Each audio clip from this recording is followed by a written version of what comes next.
Welcome, everyone, to day 2 of Thrive in 2025.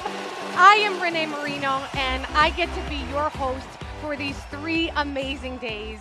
I'm so excited to welcome you back because if you loved day 1, you are going to be blown away by where we take you today. And if you're just joining us today for the first time, welcome. You too are in the right place. Now, you may have noticed the high energy we bring to everything we do. There's a reason for this. Tony says the higher your energy, the deeper the information lands and lasts. So I'm going to ask you to bring your full energy today for you, for Dean, for our amazing guest speakers. Who's ready to find a new level of energy you haven't felt in a long time? Say, I am ready in the chat.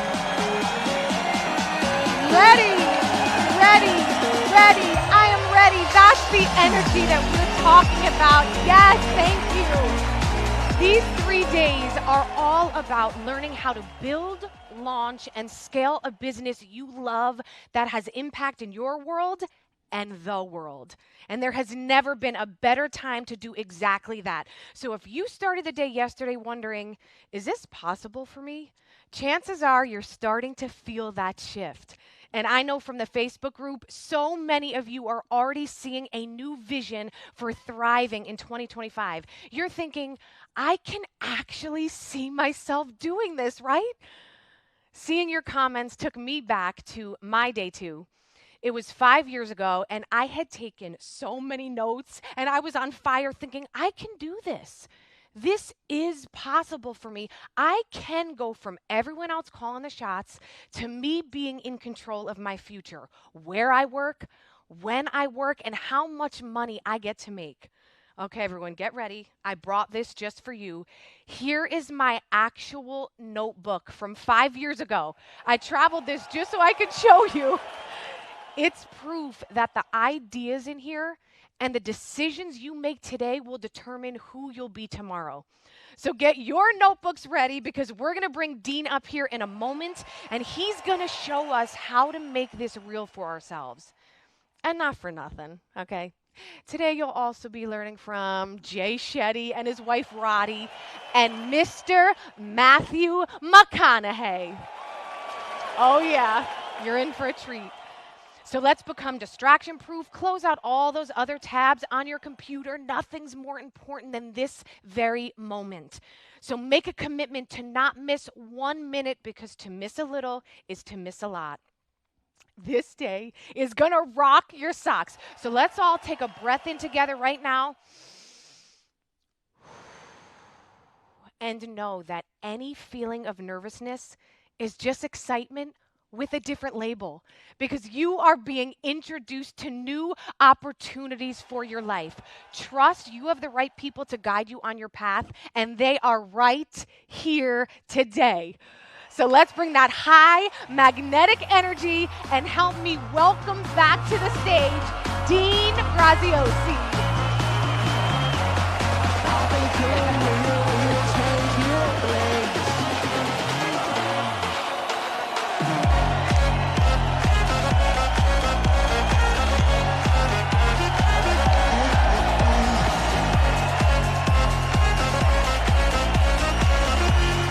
I see you, Carlos Lopez. What's going on? Mary Lynn, Kate. I see you, D. Smith. What's going on? Cyrene, always good to see you.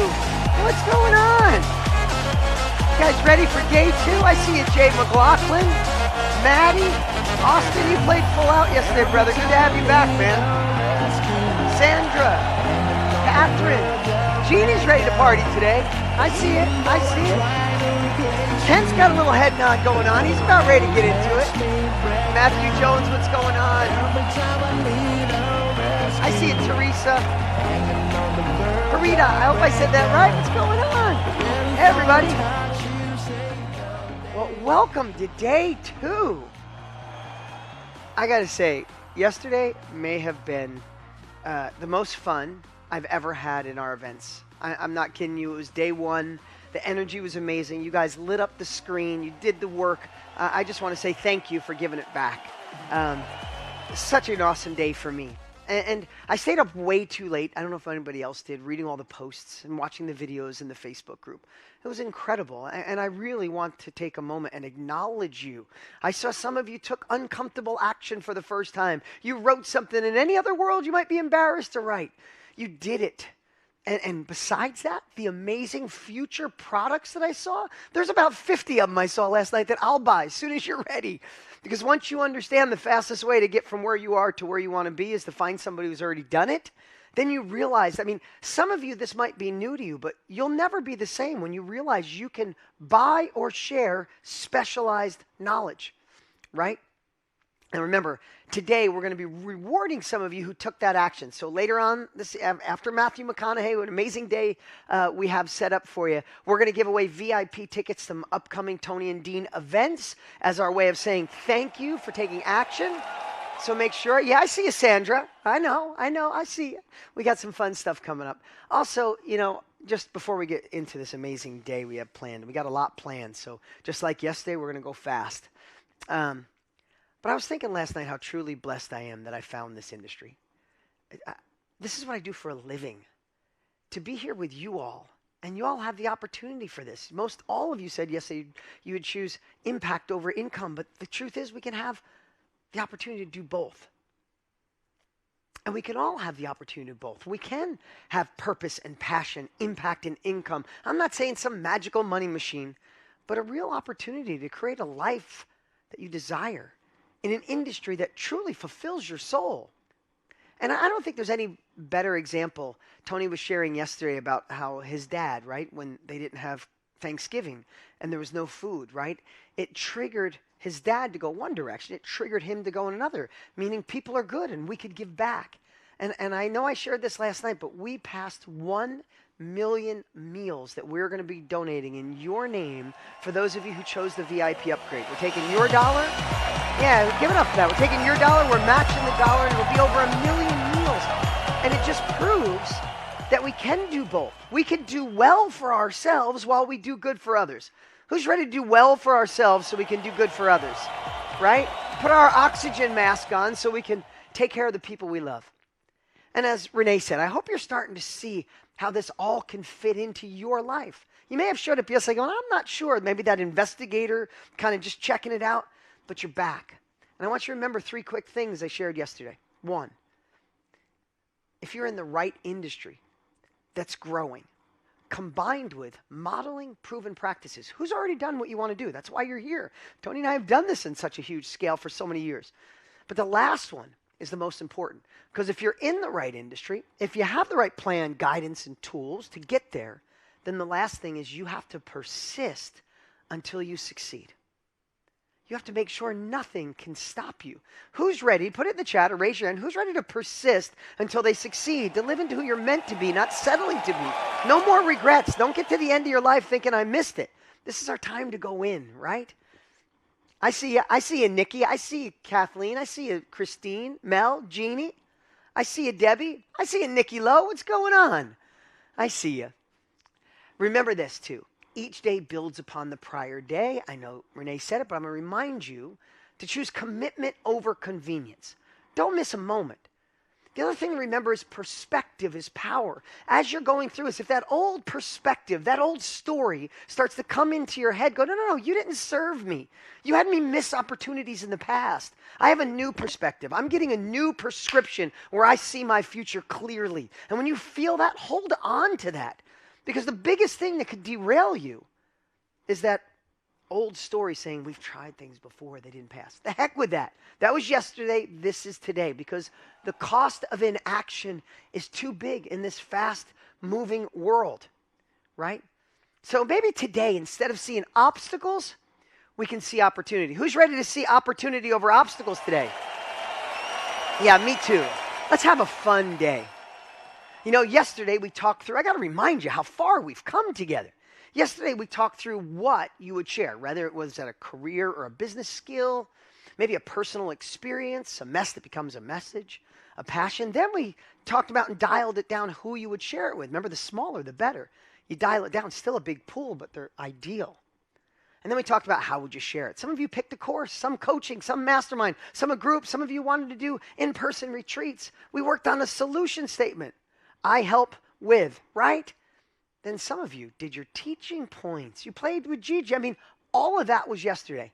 And then wasn't Jillian freaking awesome? Who enjoyed watching Jillian yesterday? It was so good. I think the greatest gift she gave all of us is made you realize that we all start with a dream and we all start scared to death. Is that true? Right? We want this next level, but we're still scared. I think that was like, that's all of us, right? But we can't let that inner doubt stop us. When I asked, what was the biggest takeaway from Jillian? You guys all did the Nike commercial. We have to just go for it. Just do it, right? Our next level lives on the other side of the uncomfortable action that we take. And then, of course, nobody better than Mr. Tony Robbins to crush old beliefs, create a new path to success. At the end, when he was doing the heart-centered emotion, I was standing here with my wife, truly, tears in my eyes. I've watched him do that 20 times in my life, and every time I love it, because in that state of mind, what's possible? In that state of mind, thinking from your heart, what's possible? Everything, right? Kansala, I see it, right? You said everything.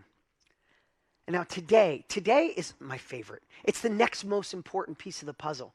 Today I get to share my greatest skill, one that took me about 30 years to master. Today is about how to fast track your first sale to next sales to consistent sales by finding the exact people who need and want what it is you have to offer. It's I believe one of my greatest skills. And then after we do that, I'm going to show you how to get a yes through service using our YES method. I guess it's the yes method, right? Get a yes by the yes method. You're going to absolutely love it. You will fall in love with sales after this, for sure. And again, I'm going to remind you, stay to the end. Not only are we giving away cool stuff at the end, we got Matthew McConaughey. Plan this day out. Cancel the meetings because it's going to be one heck of a day. Who's ready for this amazing day? Listen, I'm all in. I'm committed to you. And if you guys are all in, if you're ready to live into who you're meant to be, put in the chat one more time, I'm in. Oh, you guys are already doing it. I'm in, all in. Look at this, all in, all in, all in, all in. I love it. There we go. There we go. That's how we kick off the day.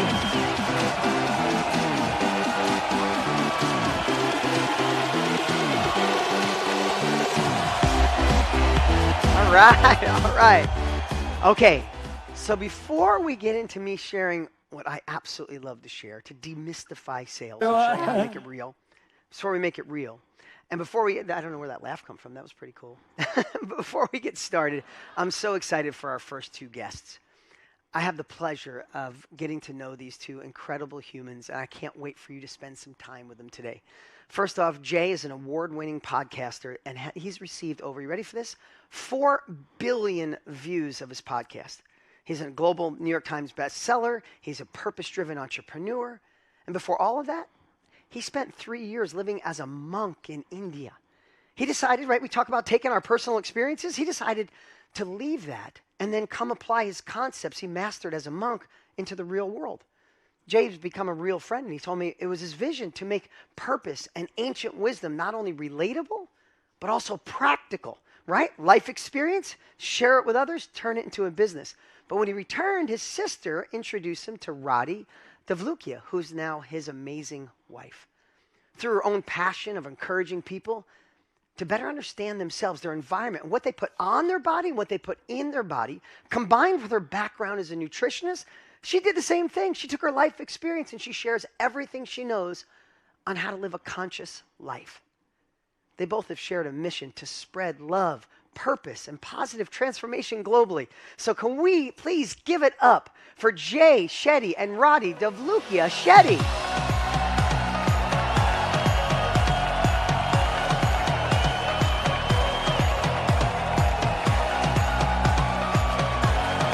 What's up, guys? Hey, everyone. What's up, Dean? Oh, it's so good to be here with you guys. You know, before we get started, I have to say, and Jay, I tell you this because I get the chance to talk to Jay more than I talk with Roddy. I hope he translates this. But it's such a pleasure to watch the impact you guys are making on the world. and from your relationship to sometimes your quirkiness to your happiness to your honesty, it's just been amazing. You know, I got to watch you before I knew you. I told you something, Jay. A prophet's never welcome in their hometown. I say that humbly. So when I want them to watch something that I want them to learn, you are the person, you are the go-to for my kids who are now 18 and 16. And I mean that. So I just want to say from my heart to yours, thank you for being here. And thanks for everything you do in the world. Well, first of all, Dean, I just want to say how grateful I am for that trust. I've loved getting to know you over the years, and truly yours and Tony's dedication to serve the hundreds of thousands of people every single year is truly an incredible, incredible feat. And so I thank you for doing this and for having us here. We're both so grateful and honored to be with you all. And thank you to everyone who's committed to thrive in 2025, because you're going to make a difference. Everything that you're learning here from the incredible lineup of speakers and guests you've had is truly phenomenal. So, Dean, a big thank you to having us both as well. Oh, my absolute pleasure. And I see everybody's lighting up. They love having you here. So I'm going to get right to the questions. You know, I'm going to start with you, Jay. I wrote this little note from monk to mentor. Right? But your journey is so unique, right? From studying in silence to speaking to millions of people. What inspired you to start sharing your message? And I guess not only what inspired you to share it, when did you realize that your life experience could actually become a passionate business? Absolutely. It's such a great question, Dean. The first part of the answer is I really discovered something that changed my life. And I think what's really interesting is, let's say you saw an amazing movie or an amazing TV show. Wouldn't you tell everyone you love about it? You'd be like, hey, you need to go to the theaters and watch this movie, or you got to stream this TV show tonight. Like, you're going to love it. Now, that's entertainment. But when it comes to enlightenment, if you've been fortunate enough to learn enlightenment tools, if you've learned meditation or mindfulness, if you've learned the tools to master your mind and emotions, I felt such a responsibility that I was getting to learn what less than 1% of the planet gets to learn in the way I did. And I walked away from that thinking, if I don't share this with the world, it's actually the greatest disservice. So my reason for doing this was just this overwhelming feeling that I'd been so fortunate and so lucky and so grateful to have met the monks, to studied with them, to lived as one, to have had these amazing experiences. I felt compelled that I had to share it with people. Now, to your second part of the question of when did I feel this could actually become a passion, a business, a real thing for me, I think your audience will really, really appreciate this. It was many years later. I genuinely never believed. I was just like the people that are in Thrive in 2025, who so many of you, I'm sure, are thinking, oh, Dean, like you can do it, and Tony can do it, and Jay and Riley can do it, but maybe I can't do it. I was that person. I literally believed that I was so happy if 5 to 10 people showed up to an event. I'd be over the moon if 20 people showed up to an event, and I would serve them and teach and guide for hours and hours and hours. And I did that for years before I ever felt maybe I should put out a video. And when I started making content, I thought getting 1,000 subscribers on YouTube was the peak of the mountain. I was over the moon, and I was so grateful. So it was many years into my career when I started to hit a certain level of excitement and enthusiasm about what I was doing. I would say it was as recent as 2016, 2017, that I really felt this had a future. And the difference is, Dean, that since then, I never took my foot off the gas. As soon as I realized that this could really make a difference in the world, can make a difference in my life, and it could be an offering, I made sure that I was focused, strategic, and organized, because you can't manufacture momentum. And when you finally find it, you have to go all in. You can't let up. And thank you for sharing that. Your gifts that you learned, you felt obligated to share. And I say that all the time. Yes. For us to end, someday pass away with all this knowledge in our head that can allow people to go faster is the biggest disservice. We use the same words. And yours was in wellness or meditation and alignment.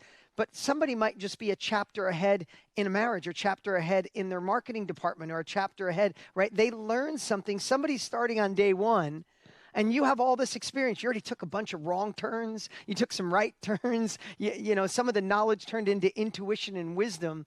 And I feel like that's why this industry is not only growing so exponentially, it's becoming cool. You know, Tony and I have conversations, and he was so happy that you were going to be here with us, Jay.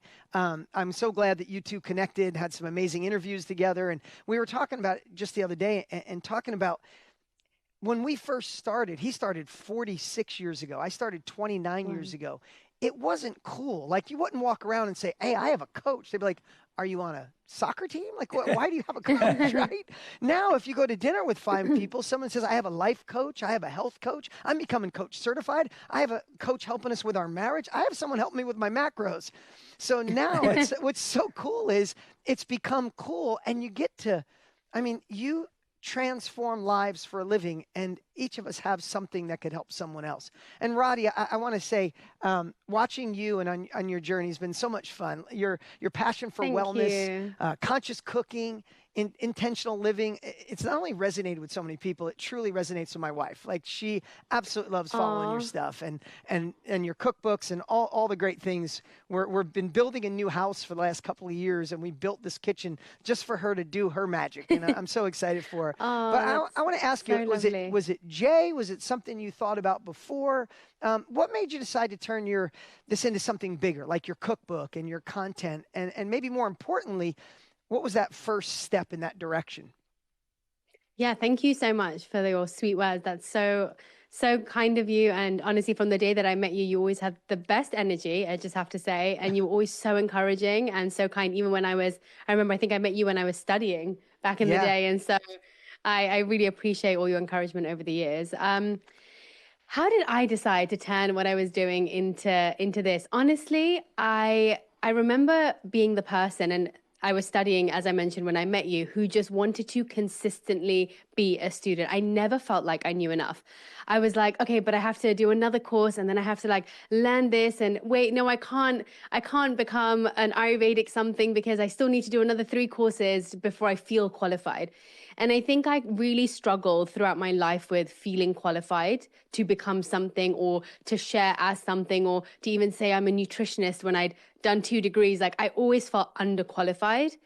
And I remember one of my spiritual teachers, Radhanath Swami, he said once in this class, he said, knowledge is so useless unless it's shared. And I guess it's very similar to what you're both speaking about. But he also added to that you can actually get so much ego just from accumulating knowledge. There's one thing about knowledge, and then there's one thing that's wisdom. And wisdom is when you take your knowledge and you experience it and you put it into practice. And so it's really only half of what you're supposed to do. Like, you're supposed to have knowledge and you're supposed to have experience. And that's when you are able to truly share something, because not only do you have it in your mind, you also have it through your life. And I think the best way to share something is when you've lived it, because you can be theoretical, but then if you haven't experienced it, you're just sharing from a place of mind, not heart. And so I really had to learn how to blend the two. And I started sharing because I guess it's similar to what Jay said. I started experiencing the benefits of synchronizing with nature. I started understanding the benefits of how I can heal my body by myself, and understanding my body and what that felt like. And I really wanted other people to feel that. I wanted people to know that they don't have to be helpless when it comes to their health. I wanted people to realize that there's so much that they can do for themselves that doesn't require another person. And so I guess it was a mix of all of those things that encouraged me to say, you know what I'm learning isn't even mine. And I can just be a bridge for that. Like, I'm taking it from a teacher, and I can just be a bridge to take another person to that same place. That doesn't mean I have to be an expert at it, but at least I can take them from one spot to another and guide them towards it. And it really took the pressure off me.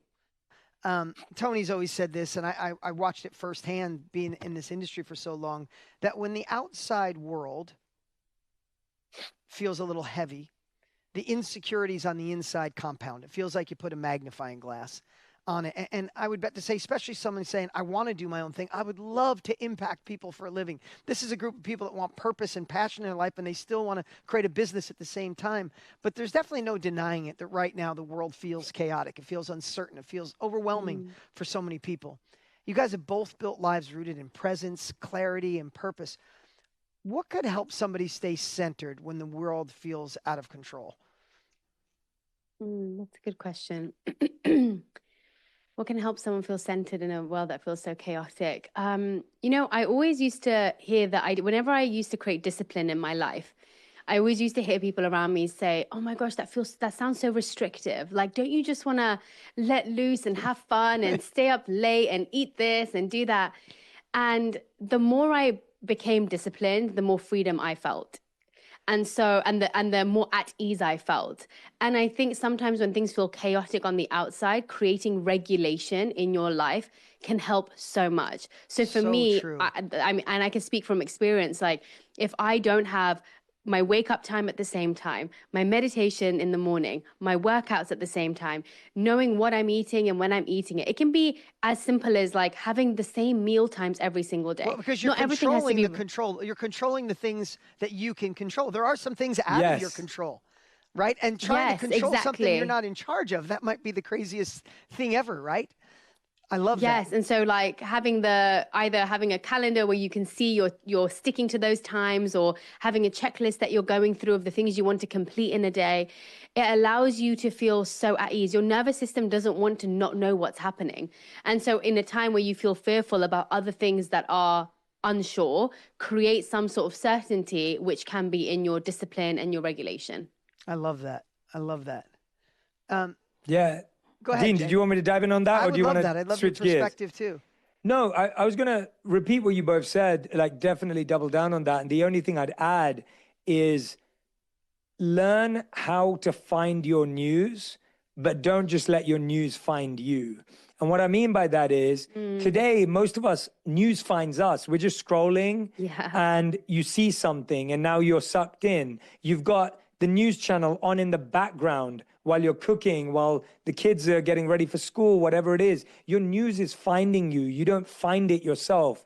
It's important to be informed, but wake up in the morning, have a set time that you say, I'm going to spend 10 minutes checking the news, and then don't let it be there. But if you're constantly scrolling and finding, and the news is just finding you, you have more reasons to be anxious, stressed, nervous. So I like to be informed. I like to know what's happening in the world. I think it's important. But I have set times in the day when I know I'm good at managing stress. By the way, that's not first thing when you wake up and last thing when you go to bed.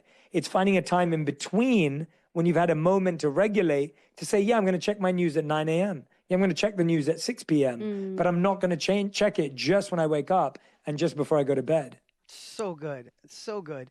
It's more of it controlling you to you control what you take in, when you take in, and be in a state of mind where you can be subjective and look at both sides rather than there's nothing worse. I've been doing it for years. The worst thing in the world is to wake up in the morning and look at your phone. I feel like it's Russian roulette. There could be a text you don't like. There could be an email you don't like. There could be news you don't like. Rather, you set the intentions. Now, I'm going to switch a little bit, a little something maybe slightly tactical.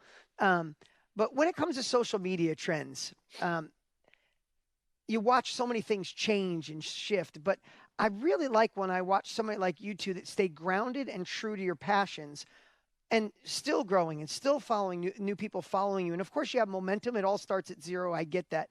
But what tips would you give someone who's just getting started on social media? And like you said earlier, maybe they're at the 10 people. You hope 1,000 people come watch it someday, but they're at the 6, 10, 15, 20, and it seems like so far away. So what advice would you give? So great question. The first thing I'd say is, Dean, is you can't be a multi-platform person in the beginning. You've got to very quickly figure out the platform that connects with your audience, that really resonates with you, that you feel you have an impact on. When I started my career, that platform was Facebook, believe it or not. Today, that platform is Instagram and TikTok. For someone else, it might be YouTube. And I think the challenge we have is we're like, oh no, I want to be everywhere because that's what I see everyone who's doing it well. So the first thing is pick your platform based on where your natural audience is and what your skill set is. The second thing I'd say is know your genre, and I'll explain what I mean by that. The New York Times released an article where they analyzed 7,000 pieces of viral content, and they found that the only things that go viral are content that makes you feel something, not makes you learn something, not makes you do something, content that makes you feel something. And it had to make you feel one of these 5 things: adventure, humor, negativity, inspiration, or surprise. If after finishing a video or reading a quote, you don't feel adventure, humor, negativity, inspiration, or surprise, it will not spread. So I always ask myself, how do I feel after watching this? If I don't feel anything, it doesn't matter how much I taught you. It doesn't matter how much value I gave you. If you don't feel, we're humans, we want to feel something. So when we see a little baby like doing something really cute, you feel something. When you see a person helping someone else out, you feel something. There's a reason. So that's the second thing. And the third thing is discover your role. You talked about this earlier when you talked about going on stage and traveling with Tony. Some of us are brilliant on stage. Some of us are better as interviewers than we are as interviewees. Some of us are good when it's just us and a camera. Some of us are good when we're being followed around. The problem is when you're trying to be like everyone else and you don't know your lane. I remember seeing a speaker on stage once. He was brilliant on stage, but every time he turned the camera on, he didn't know how to be interesting because that wasn't his vibe. And I said to him, just video yourself on stage, cut it up, and start putting it on the internet because you're brilliant on stage. And so I think a lot of us don't figure out the format that suits us. We're trying to follow the trend, and that doesn't work because you may not flourish in that environment. Oh my God, that was so good. I wrote it down as quick as I can. Thank God I'll have the recording of this. But that was it's such a great self-filter. Right? When you look at your own video, you go, I'm glad I did that, but does it have one of these 5 things? Did we make someone feel? That is so valuable, and that only comes after years of doing it, years of obsessing on it, reading, studying, practicing. So thank you for that wisdom. So good. Last question. You know, the people that are here today are at a place where they say, can I really turn my life experience, my skill, my passion, the thing I obsess over, could I really turn that into a business? Some are wondering do I really have enough? Could I really create a business that was filled with passion? What would you say to someone who's like, I think I can do this. Maybe I should do this. What would, now that you're on the other side of being in this world, what would you say to them? I would say you have to do something to become better at it. Don't wait till you're perfect or brilliant at it. And I think that's the biggest lesson that I have learned through this whole process is the process makes you better and the process creates perfection in the way that you want it. But waiting to accumulate perfection before you do something means someone else will try it and probably get it right before you do. So I think I would say even do before you think too much. Like as soon as you get an idea, just act on it. As soon as you decide that this crazy idea could be something, figure out what the process is and start with step 1. I think don't wait till you have everything in the basket before you give it a go. Yeah, I love that. I love that. And Dean, just to add to that, I'd say really, truly care about the 10 followers you have, the 100 followers you have.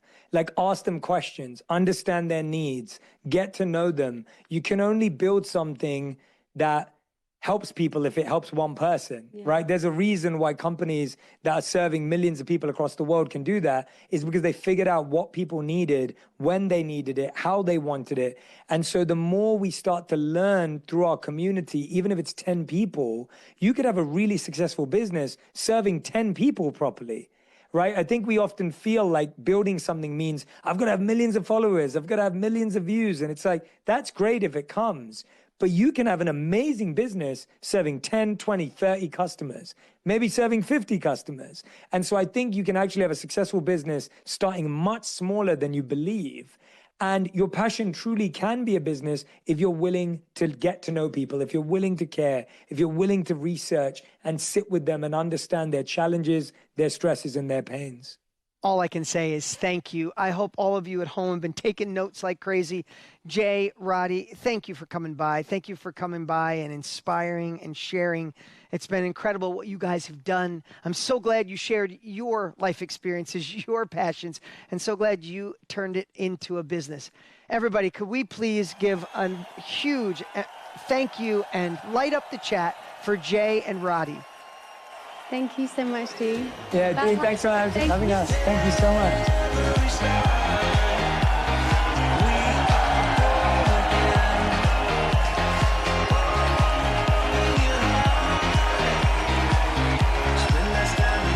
I see you, Astrid.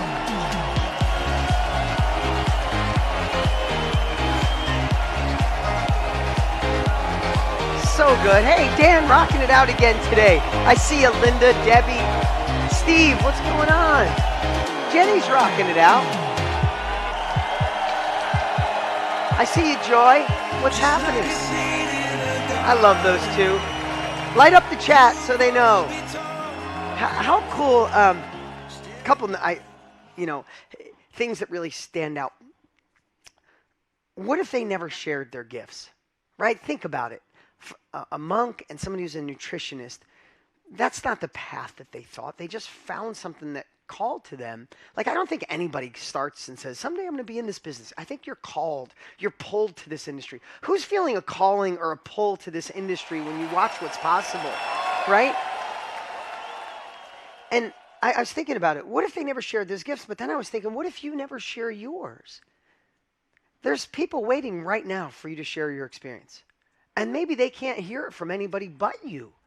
When you start thinking through that lens, it starts to feel like an obligation to share what you know to help people go faster, doesn't it? A fun obligation, right?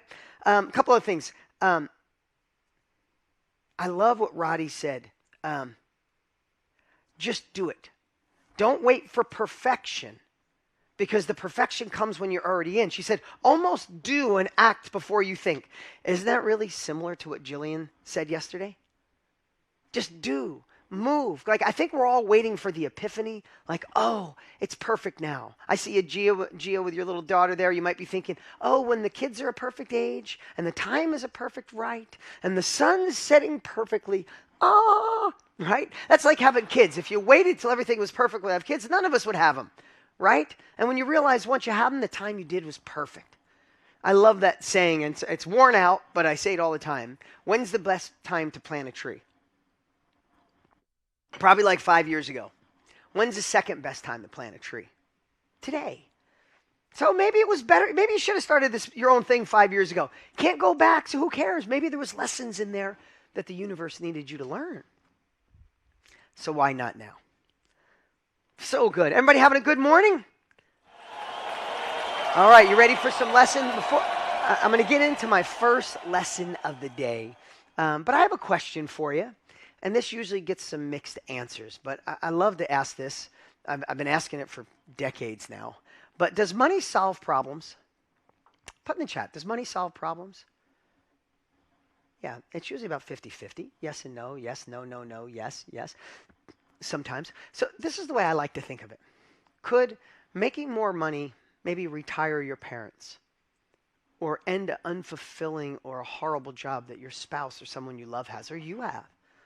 Maybe you make sure your kids are okay when you're gone, no matter what happens to the world. Maybe you eat healthier. Maybe you finally have time to work on you and the stuff you dealt with when you were a kid.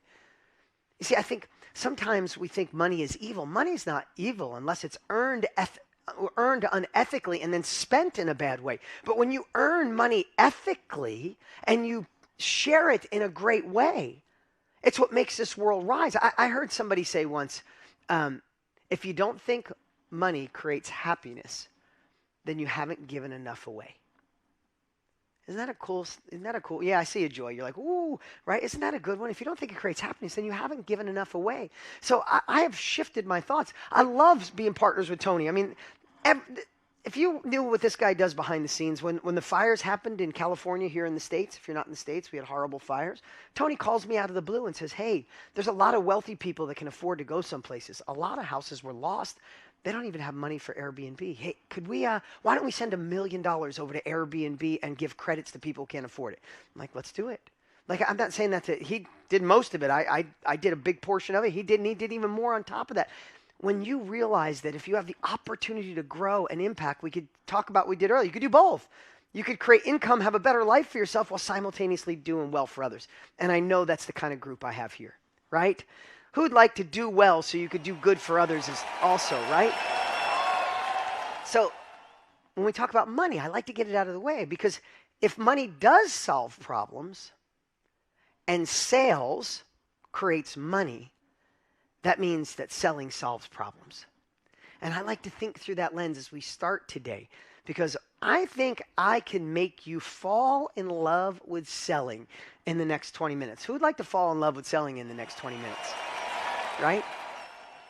I want to give you a little perspective. Maybe you could share with me. You could put yes in the screen. If you could put no if you want to, but who's glad you're here? What has already impacted you? Did you learn something from myself or Jillian or Tony or Jay and Roddy or something we shared yesterday? Who's glad that we got you here, right? But the truth is, and I want you to hear me this, even though there's a lot of value, we still had to market and persuade you to get here. You guys saw an ad, you got an email, somebody suggested you come here, we posted on social. So even though it excites us for you to be here, because we know an event like this could change your life forever. I told you I can read your future for the people who go all in. You could be one step ahead, not two steps behind. As much as we love this, did we still have to persuade you to come? Yes or no? Right? And I'm glad we did, because if we didn't, what if you missed this? That would have been a way bigger disservice if we didn't go find you and get you to attend. I love what we do here. So therefore, I love marketing and I love sales, because I can get you to say yes to a bigger future. Who'd like to have that commitment? So you know what you're doing changes lives, that you feel bad if you don't get a yes, right? All right, let's get to lesson number 1. You guys ready to do some work? Okay, how to fast track your first sale, next sale, and then consistent sales, right? So depending where you are right now, it really doesn't matter on this journey. It could be brand new, part-time, you're in this business, you're ready to scale. We're all on the same journey. So this should bring all of us together. You'll want to get your first sale, and after your first sale, you get next sales, and then you make it consistent sales. So let's start by showing you how to find your ideal client. But first,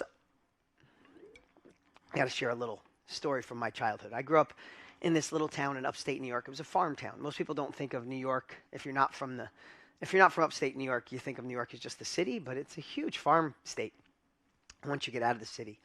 And I grew up in this little farm. I remember having a conversation with a farmer. His name was Mark, and he was talking about how his business is successful. And it's really been the foundation for me for so many businesses I've created. It was wisdom from an amazing farmer, right? And those farmers, you got to watch them. They're amazing. They seem like they're shucks. They're some of the best businessmen on the planet. But anyway, he explained to me that there's different kinds of crops. There's a quick crop, and he said that was lettuce. He said that's when we want to put cash in the money, or put cash in the bank, money in the bank, kind of quick. Especially when we're kicking off the spring, we haven't done much all winter. If we plant lettuce, we can plant it every 20 days. So every 20 days, they plant it, harvest it, plant it, harvest it. They get 5 or 6 turns over a summer. You're like, I didn't come here to be a farmer, but I promise this is all going to make sense, right? So lettuce is like the quick cash, like the bring some money in. Does it make sense? And then he said, secondly, a little more reliable and more money is summer corn.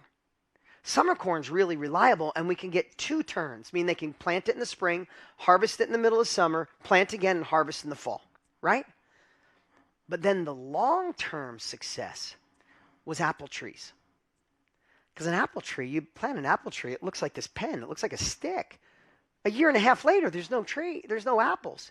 You got to be in for the long haul, but once an apple tree starts producing apples, it does for 100 years. And that's where the combination of success lives. And some of the things, the reason I wanted to share that, because we get confused sometimes thinking something is lettuce, but it's actually an apple tree, right? If we planted an apple tree on Monday, 20 days later, if we're used to lettuce and we look out and say, not one apple on those trees, somebody go mow them down. They're broken. They're useless. Some of us approach social media that way. I posted a video 2 weeks ago. I am not viral. I am never doing this again, right? It's not lettuce, it's an apple tree. I see you, Denise, laughing, right? But I wanted to share that analogy because it will really help with this first lesson. So let's talk about the different ways to find your ideal client, right? So yesterday we talked about what you were going to share, who you were going to share it with, how you could deliver it, what are some of the teaching topics you could teach, how Gigi could help you with all of it. Now we got to go find the people that want it. So let's go over the whiteboard. Again, I did a lot of whiteboard stuff this year. I hope it's landing for you guys. But if you think about a marketplace, okay, that's your first one. A marketplace, and they are growing. In fact, we'll talk about ours here in a little bit. But a marketplace to me is like lettuce, right? Think of Amazon for books, right? Or say Etsy for a product. There's already books there, there's already product there, and people are going to that site looking for things, true? So these are marketplaces online where you could sell your course, your coaching product, your mastermind, your group, etc., because people are already going there looking for it. Now, again, I'll give you some examples of this later on. But people already go there because they want a knowledge product, right? And let me give you an example. This is a prime example. This is Jessica. She's one of our students. She suffered from camera phobia. She had anxiety and panic around cameras. Isn't it cool? Sometimes you go through a mess, it becomes your message. Well, after years of practicing, getting herself over her own fears, she got so good at it that she started teaching others how to be better on video. She launched her course and got her first sale on the mastermind marketplace. We'll talk about that more in a moment, in record time. Now she's up to 775 sales because she got in front of a marketplace where people are already going there looking, and I truly believe this is getting more and more popular. In fact, we have a quick little clip from Jessica that she just sent in. I thought it'd be cool to play it. It was August 4th, 2022, just a random day. And I woke up and I got an email. Purchase performed. I made a sale. Now, I had launched my course about a month prior on July 5th. And so I was waiting for this moment, and I didn't expect this feeling, which was, well, first, I was very excited, right? But it all clicked because I had made money overnight to somebody in a different country. And I was like, wait, I mean, I can make money while I'm sleeping, and my storefront is worldwide. After years of being an entertainment reporter and having to show up to get paid, I could produce one thing and get paid on it repeatedly. This was an incredible idea. Well, she's obviously good on camera now. Jessica, thank you. I know you're watching today. Isn't that an amazing story? And again, I'm not saying you put your site on a marketplace and then your keyboard becomes a cash machine. You got to go through the process. But when she did, and she put it on a marketplace where people are already going, the sales started. So that's why we called it lettuce. Okay, next. Does that make sense? Marketplaces. We'll talk more about them in a little bit and where to find them. The next one is your warm network. I said this yesterday, but when you love something, do you love to share it? You guys ever have a great meal? You ever share raise your hand if you share a great meal or a restaurant with a friend. Or raise your hand if it would be a book or a movie. Oh my God, you got to see this movie. Makes you laugh, makes you cry. Do you share it? Well, when you fall in love with your product, is it hard to talk about or easy to talk about? Right? Isn't it easy? You can't shut up about it. But it's not as complicated as you think to tap into your warm network, because it's not just who you know, it's also who they know.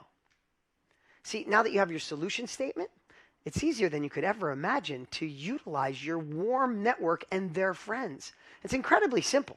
Pick someone you think could benefit from what you have to offer. They most likely know others who could benefit from the same thing, and then send them an email or a text or FaceTime message, right? In fact, here, I'd like you to hold on, let's do this. Bring this up if you could. This is a message that I wrote, and we got this from one of our students. I'm going to share here in a minute, right? So think about this, and this was a student of ours that sent this exact message. Hey, Emily, I hope you're doing amazing. I'm excited to see you next week at our son's swim meet. I'm reaching out because I'm not sure if you heard, but I recently started a new venture. Now, this was not a guy. This was one of our ladies who has a business helping others through menopause. She said, I help women over 50 navigate menopause with more ease while avoiding the common struggles and setbacks that can come with it. And I was just curious. Would you happen to know of anyone who's over 50, who's dealing with menopause, and might be looking for a simple, helpful way to do this? Now, who could see themselves sending out a message like that? Right? Something you're really passionate about, right? And let me just say, put in the chat Put in the chat where you think you could find somebody to do that, right? Is it friends and family? Could it be colleagues or an alumni group? How about a former coworker or former boss, church or spiritual communities, right? Parents from kids that you go to school with or school activities out, neighbors and local communities, hobby group, meetup groups, fitness groups, seeing people at the gym. Look at all these great things coming in where you could get more reliable sales, because when you produce something great, it spreads. Somebody gets results, they go, oh my God, dealing with Dan changes everything. Dealing with Gia or Fernandez or Bruce or Steven or Gilbert. Oh my God, I got their thing and it shifts. Look at this. Social media, church, friends and family, my ladies group, right? The importance of networking, friends of the community and neighbors, groups and Saturday breakfasts. So when people talk about, listen, I can't wait for you to scale. I can't wait for you to be doing thousands of sales all over the world on a regular basis. But when you start getting momentum, when you start making sales, everything changes. Now, that letter, I just wrote it. We just, had it quick. We took one of our students. But you could write that same simple thing. Take Nate, for example. If you can pull this up.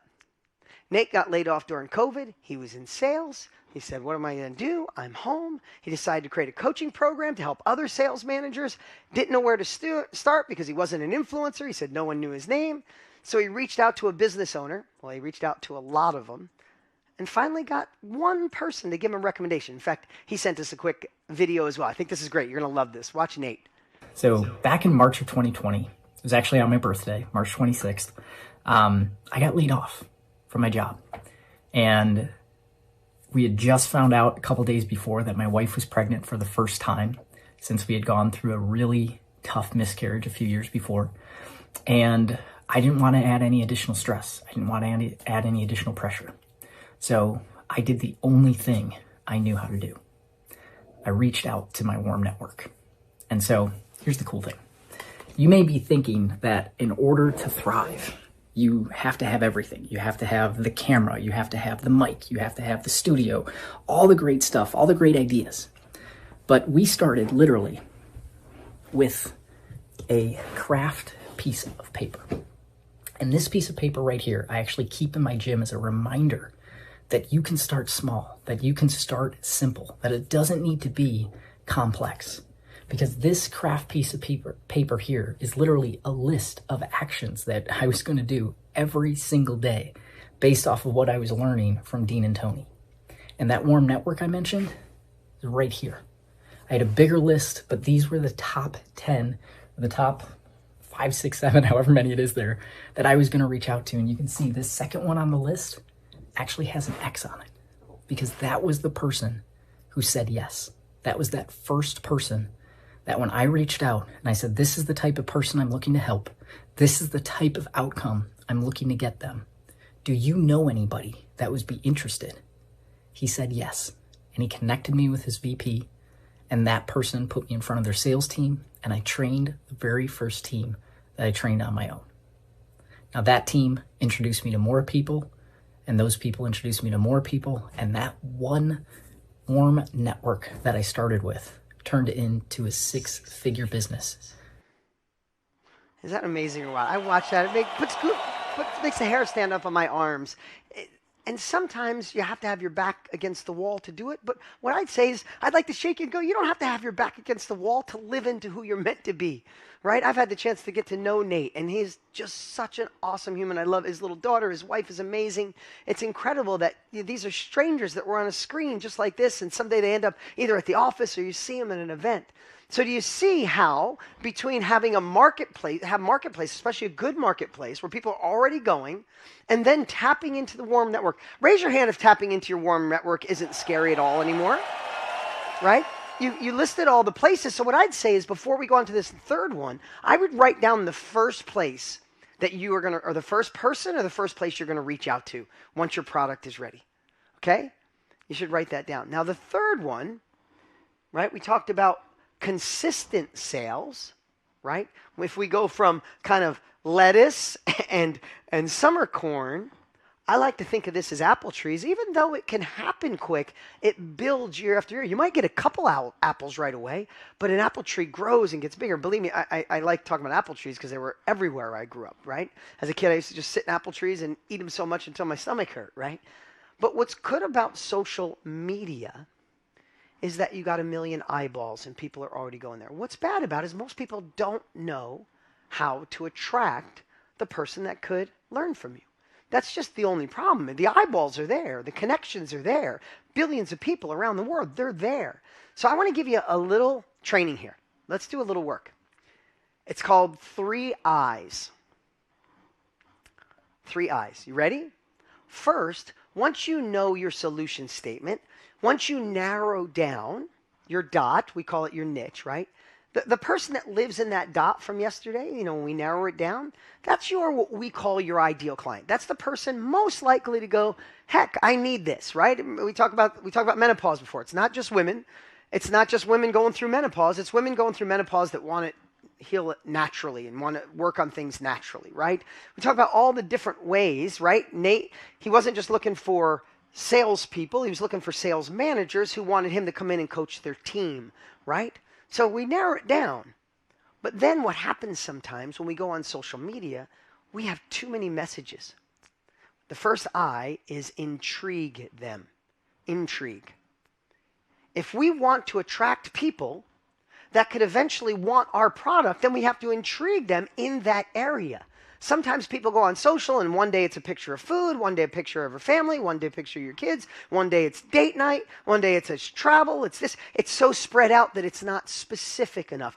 You can alter a little, but if you have an area that you know you can help people in, then say and share things intriguing. Share how to make the first sale, how to feel healthier, how to quit smoking, how to speak the language, how to do the thing, how to be better at hair, how to start the accounting business, how to find purpose again after children, right? If you start intriguing them, then people start going, oh, I like this. And I do what Jay Shetty shared. You heard what Jay shared? Pick one. Pick one outlet. Facebook, Instagram, TikTok, just pick one for now. And you're going to create that intriguing message. And if you start, remember it's apple trees. It's not coming in quick. It might take a little while. But when you start putting out intriguing information, I promise people are going to find you, and then they're going to tell their friends, who tell their friends, and it's going to start to grow. And then people are going to say, hey, that was awesome.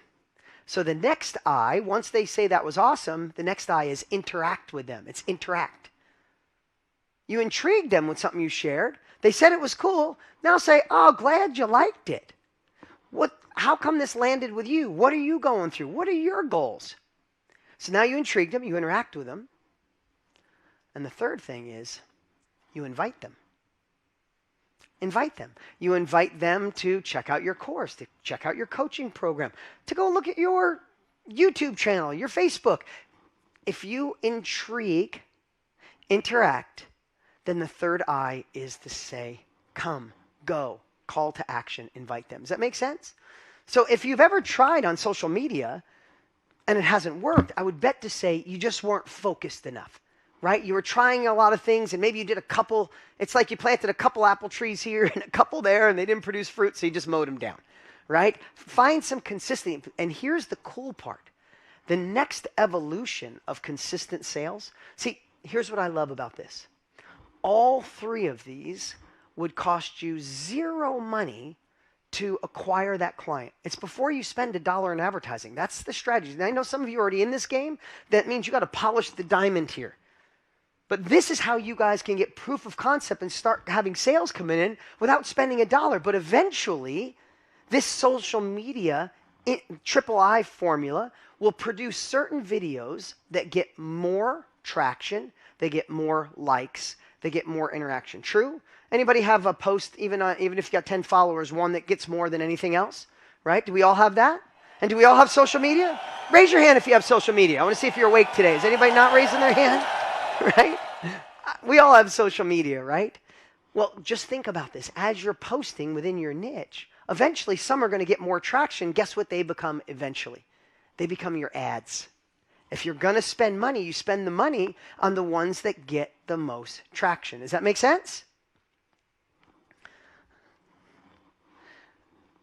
let's play, pull this slide up. Olga, she once petrified of social media, which a lot of people are, I get that. But she had a passion in meditation. She always believed in her ability to help others, but doubted anyone would listen to her. With the help of our team, she crafted a solution statement, and then she hit posts for the first time with her 3I strategy. And after a few days, well, she got a couple apples right away. In fact, we got one last quick video here of Olga. I was never on the social media before. I only was registered, had an account, and was just a reader. I never posted because I was petrified of social media. So having that very narrow dot and having that solution statement that we crafted helped me go out into the world. I was petrified when I hit the post button, and I get 2 real life clients. Before that, I had mostly clients from my network, people who I knew, but those were 2 brand new clients based on my posting. I was excited and petrified all at the same time. I love that. Who can see the excitement and petrified all at the same time? We had someone on last year. She came on live. We called her up, and we'll do some live stuff in the next couple of days. But she said her first time she made a post, she hit submit, and she slammed down her computer and physically ran out of her house. She's like, Francesca, I see you laughing. She physically, I see you guys all laughing. She physically ran out of her house, and she walked the neighborhood for like 15 minutes. She's like, I'm not looking. And the cool part for her, she opened it up, and she was doing a class, and she had 3 of people that she knew registered for the class. And you know what one of them said to her? It's about time you're doing this. How freaking cool is that? Sometimes all that fear, all that BS lives in here. Other people are waiting for you to do it, right? So I just loved that from Olga. Thank you for sharing. But guys, can you see how finding the right marketplace, tapping into your warm network and the people they know, and start with social media, you see how that could start producing sales for the people who need and want what you have? Say yes if that's true, right? But I'm so excited to share something with you because, boy, have things changed. Social media has always been a great place to get started, always a great place to plant the seeds, to plant the apple trees. But let's be honest, sometimes it can be a little overwhelming. What pictures? What headlines? What should I say? Where should I post? What time of day should I post? So we are always looking for cutting edge technology for us. Like, how do we go faster? How do we do things better? If you've seen my social lately, I think it's exponentially growing. It's getting better and better. And I didn't used to go so obsessive on it because there's technology that can allow us to, what took a long time in the past can take minutes now. And I just want to give you guys a glimpse of where the world is going, especially when it comes to things like social media. Can we play that video?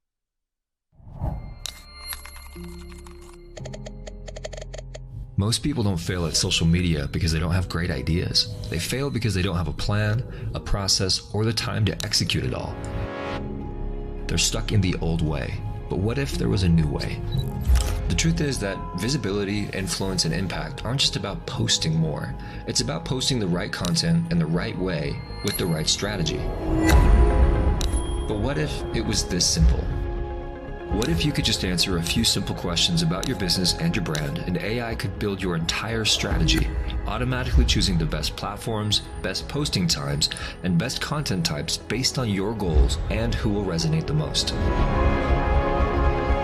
What if there was a social media co-pilot that automatically generated image posts that are beautifully designed with captions and hashtags, carousel posts with step-by-step tips and eye-catching layouts, short-form video clips with engaging text overlays and auto-generated subtitles, and even hook-driven captions designed for maximum engagement?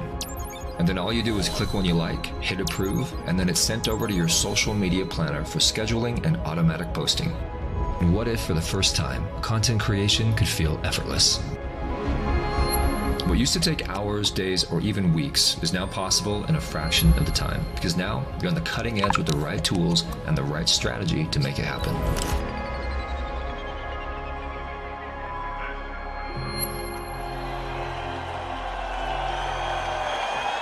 Isn't that so freaking cool? That this is where we are. I mean, you gotta understand something. If this is new to you, Imagine something that you spent every day of your life, almost 30 years, geeking out on, which I have. Tony for 46 years, geeking out on this industry and how to make impact. And all of a sudden, there's these two new freaking tools that allow you to get more impact, to change more lives, get in front of more people, and cover those weaknesses. I mean, literally, what we're trying to help people do, and when you see that, and don't worry, I'm going to share with you later how you could be using that tonight. No stress. Don't go look for it. We did all the research. But how cool is it that the more we can utilize guidance and technology to drive back to us personally, because here's what I know. AI can be the tool to allow you to go faster, but it's not going to replace you. It's not going to replace the human touch, the personal story that you have. So if you can use it to bring more people to your personal experience, oh my gosh, all it does is just amplify what we all do. Cool? Who's excited about what's possible? I know I might geek out at more than you, but it's been a long time, and watching this is so cool. So now that you see where you can find your ideal client, your first sale, next sale, consistent sales, we talked about that on the board. Now it's time to understand how to get them to enthusiastically and ethically to say yes.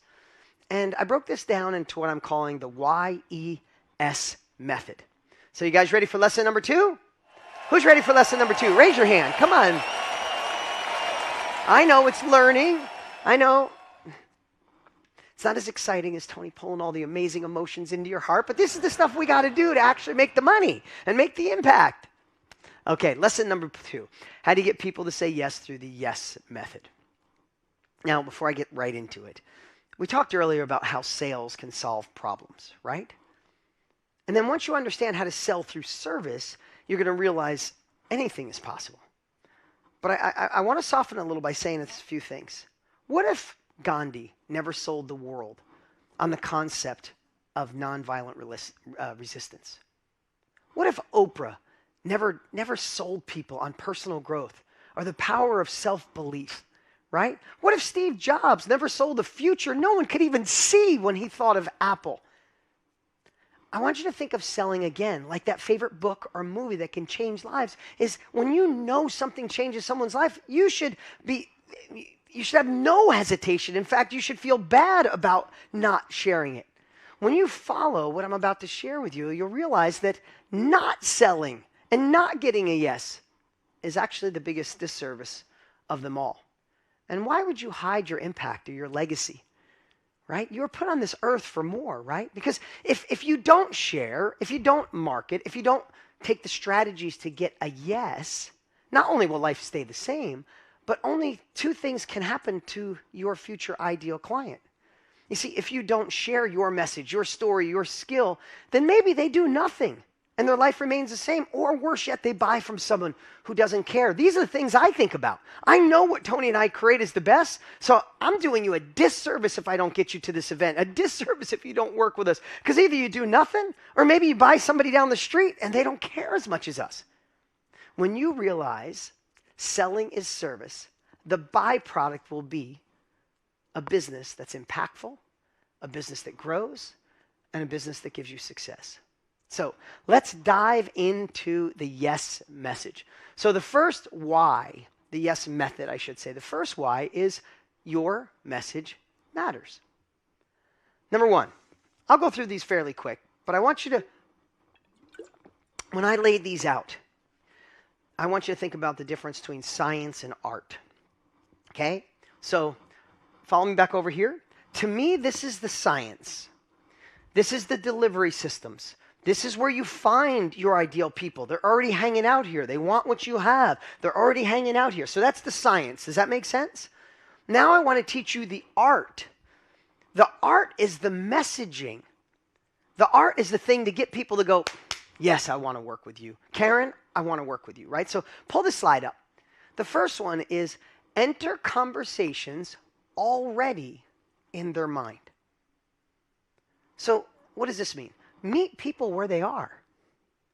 They're already having conversations. If they're your ideal client, they're already talking about it. They already think about it. And you got to remember, you got to meet people in the area of what they want. We'll talk more about that in a moment.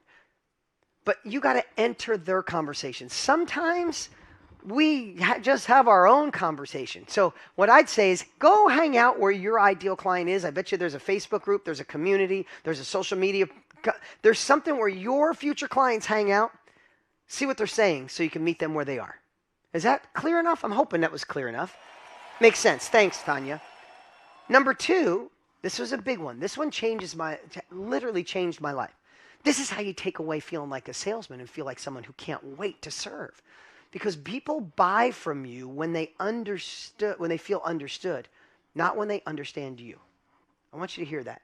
People buy from you when they feel understood. Have you ever watched a speaker or a presenter or maybe a podcast and you really were like, you watch what they said, you're like, that's cool, they did cool stuff. But you didn't feel inspired, you didn't feel connected with them, you just were, good job, right? Attaboy. But did you ever watch another speaker or someone talking and you feel like they're reading your journal at night? They feel like they understand your pain, they understand what you're going through, right?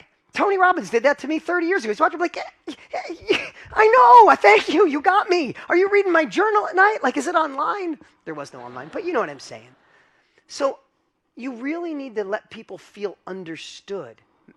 Again, you're going to meet them where they are. You're going to enter conversations in their mind and let them feel understood. Like, I got you. I know what it feels like to go through menopause. I know what it feels like to have trauma as a child. I know what it feels like after you give birth and you feel like your life isn't yours anymore. I know what it's like the first day on the job of wanting to sell and you don't know what to do first. I know what it's like to be an accountant and you want to start your own accounting business, but you don't know where to start first. I know. You let people go, oh, that's because people aren't buying your expertise. They're buying your experience. Make sense? I know we're going through this kind of quick. This is the art. And the last one, because your message matters. Sell them what they want, but make sure to also deliver what they need. Think about this. If you want somebody to start a business and they've never done it before, they need all the business plans, true? But do they also need a certain mindset to go from career to solo entrepreneur? Do you need a shift in mindset? I see you, Audrey, right? Raise your hand and say yes if you know you need a shift in mindset, right? If you want to go from not working out to working out 6 days a week, you could have the gym, you could have the strap, you could have all the stuff, but do you also need a different shift in your mindset to go from no working out to 6-7 days a week? True? But if you said to people, hey, I can help you in business by shifting your mindset. I can help you get in better shape by shifting your mindset. No, that's not what they want. They want to be in better shape. They want to start the business. Make sense? So sometimes we have to sell them what they want, but you still want to always deliver what they need to really empower them. I hope that one landed with you guys, right? Basically, you just want to give people what they want and what they need. Right? Your kids just want sweets, but they also need broccoli and really healthy food. So sometimes sometimes you make the healthy protein pancake, you put a little maple syrup on it because that's what they want, but they're getting the nutrition in the pancake. That's the best way I could describe it. I should have just said put maple syrup on the pancake. Dark chocolate syrup on broccoli. Hey, if it works, right? So number 1, in the yes message, your message matters. Just meet them where they are. Let them feel understood. Give them what they want and what they need. Make sense? Number 2, elevate your offer. Elevate your offer. Could you turn the air down a degree? I'm getting warmed up in here. It's getting hot. Number 2, elevate your offer. Number 1 is know their problems and assist in solving them. Now, it was a little bit redundant, but more, this is where we want to go to another level. We want to elevate what you do by really understanding the problem you're trying to solve. Yesterday, you guys did a solution statement. Isn't it cool that we all have the opportunity to run a business that solves other people's problems? Right? Most of what you guys do, you're solving a problem someone else has that you probably once had and you got through it. Right? But we really need to show them that we want to assist in solving that problem. So I would say, know your ideal client better than anyone else. Know what drives them nuts, what keeps them up at night, what are they worried about, and help them solve it. Can I give you a little secret? Usually it's just you of a few years ago or maybe a decade ago. A lot of times our ideal client is just us earlier on in life. Make sense? Okay, next one. If you know the problem that you solve for them, the next one is know their dreams and their goals and help fuel them. Right? Just think about yesterday, whatever your solution statement is. You can help solve that problem. But when some people get away from the problem, the next thing they want is their dreams and their goals. Just know them. Just know their dreams. Know their goals. Their dreams could be to play piano. It could be to cut hair better. It could be a million things. We had someone who ran a class on teaching people how to paint with wolves. Painting calm wolves and she had wolves lay next to people while they were painting. That ended up being her business. She knew their dreams were to be painters in a calm way. She found a cool way. Hey, her retreat sold out. I wouldn't go paint with wolves, but I give her so much credit, right? She knew the problems she was solving. She knew the dreams that they had. And then the last one is make it so irresistible that people feel silly saying no. And when I really boiled that down, when I wrote that one, I thought about it. What does that mean? And I think these are all the things I think through. And remember, you're not going to master this art with me just sharing. I want you to just give you some insight of what took me 30 years to figure out. What it really means is just create something you wish you had. Just create something you wish you had. When people say, should I add this? I don't know. Annie, would you have wanted it? Right? Barbara, would you have wanted it? Cassandra, would you have wanted it? Right? Teresa, would you have wanted it? That's the greatest gift for me. Don't just add. Put the things that you need, right? So step 2 is elevate it and make it irresistible. And then the third one is sell through service. Sell through service. Thank you, Nigel. Thank you, Tim. Thank you, Stina. Right? This one, it might sound a little too foo-foo, maybe too fluffy for some of you. But my life changed forever when I started feeling this way. To fall in love with your customer. Think about it. I hope you can feel my caring and the way I try to deliver with the best version of me. I hope you feel it with Tony. You feel it with Jay. You feel it with everyone. When you fall in love with your client, when you fall in love with your customer, you step up everything that you do. You don't become a salesperson. You just become someone that's passionate about what you do. Think if you were selling something to a stranger or selling somebody you loved, your mom, your sister, your brother, your cousin. You just do it in a different way. And if you're trying to sell your parents to stop smoking, you are enthusiastic, you're energetic, you're doing everything in your power to get them to stop something that could hurt them. Or if you want them to get in better shape and you're trying to sell them to do it, you do it differently when you're in love with them, don't you? Is that true? Do you act differently? Do you talk differently when you care? So why not put that cast of emotions and love on top of the people you want to serve? Because you will treat them better. And when you fall in love with your customer, then the next thing to do is fall in love with the product or service. If you notice, there's a pattern. I keep tearing the same thing because if you fall in love with it, you don't. It's not even like, oh, I need to talk about it. You can't shut up about something that you love. If you know it does the thing that people need, you're not going to have to think of a sales tactic, right, Tina? If you know that you can help somebody fall back in love or find intimacy in their relationship again, and you find people that lost their intimacy and they're about to break up a family and you can fix it, oh my God, you're like, hey, wait, like you're so excited. I got this. We can do this, right? It's not like, hey, let me figure out my sales pitch, right? So this is the secret that most people don't get. Most people are looking for the overcoming objections and how to sell hard. And all those things come in their own spot. But when you fall in love with your customer, fall in love with your product or service. And then lastly, fall in love with their outcomes and their results. Now, this is the last secret of it. Because if you fall in love with their outcomes and then the results they get, then it's a crucial loop back to all the things, how you talk about it in a marketplace and how you talk about it in a warm network and how you talk about it on social media, because you know if people actually do the thing that you did because of your experience, not always your expertise, just I was there, I'm over here, I went through the maze, you don't have to.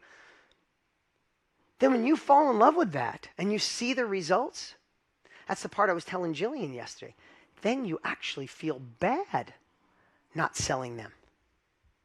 You feel bad not selling them. Is it making sense?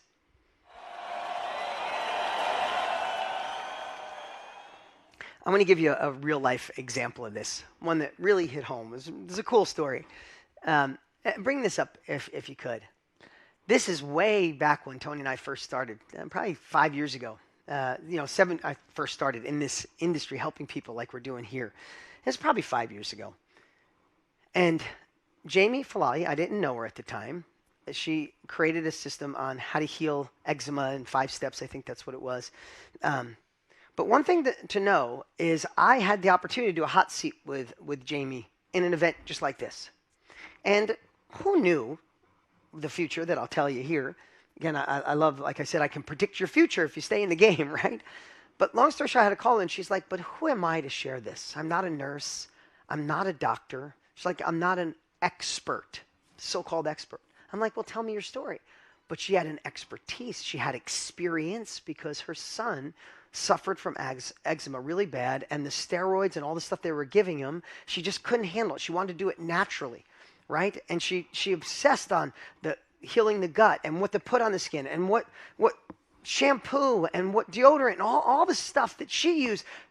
She really obsessed to make her son okay. And I'm like, who would somebody want to learn from? A so-called expert or a mom who spent every day doing it? So that was a conversation we had. Who would have known that probably a year after, that's our little boy, Luca. And that's when he was first born. He's 5 now. But he was born with severe eczema. So bad that we had to put gloves on him. If anybody knows anybody with eczema at night, he would rip his face up, rip his arms up, right? And, and as a parent, and I feel great, we have great resources, you try everything to solve it, true? Right? We would do anything for our kids, and we tried everything, and we were making some progress, for sure making progress, and my wife made it her absolute mission. But I got to tell you, one day I came home, and my wife was watching Jamie because she went and bought her course. My wife's like, hey, I was on the mastermind platform, and I bought this woman Jamie's course. She goes, I knew a lot of it. But babe, I didn't know. And she had a paper next to her. She said, I didn't know this. I didn't know this. I'm going to check into this. Talk about a full circle moment.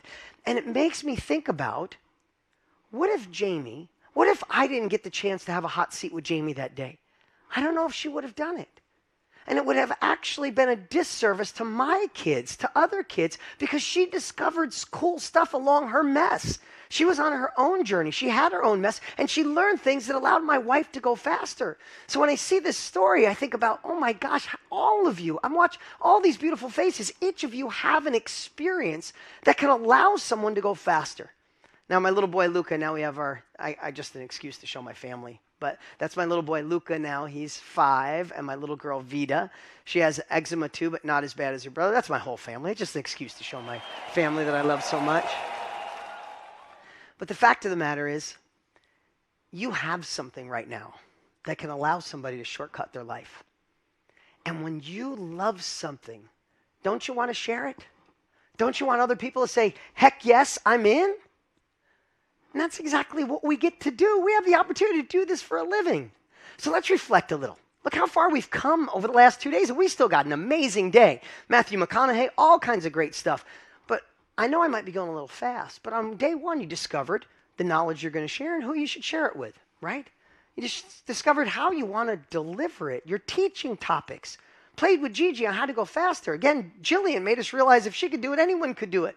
That you just got to start, you just got to do it. Tony got us in our hearts. And what I hoped you learned today so far, I hope you have further proof that no matter where you start, you could end up creating impact, finding purpose, and thriving on your own terms. I guarantee Jay Shetty, as a monk, and his wife, a nutritionist, never thought that they could make the impact they have. They just had to take that first step. And yes, sometimes the first step is a little uncomfortable. And today we learned how to use marketplaces, how to use a warm network, how to use social media to find the people, the science on how to get that first sale, next sale, consistent sales. I hope what I just shared, it was just a glimpse, but you can get in your heart and see the art of selling is just meeting people where they are, helping solve their problems, let them feel understood, help them fuel their goals with the yes method. Listen, when you create an offer that genuinely delivers the outcome someone desires, sales truly becomes the highest form of service. You're actually doing people a disservice by not making an offer to them. Are you guys feeling that? Are you seeing that? Jamie would have done a disservice if we didn't buy that. So let me ask you, who in here went from, can I do this, to, I think I have to do this? Let me know if you went from a can I to I have to. Look at all those hands. I love it. Who sees that you're not just allowed to play bigger? You're actually called to play bigger. You could start, scale, or add a knowledge product into your business, into your current life, and build something that's fun, it's fulfilling, and something that's finally yours. And remember yesterday I said, if you've tried something and you failed, or you felt afraid to even begin, it doesn't mean you're a failure.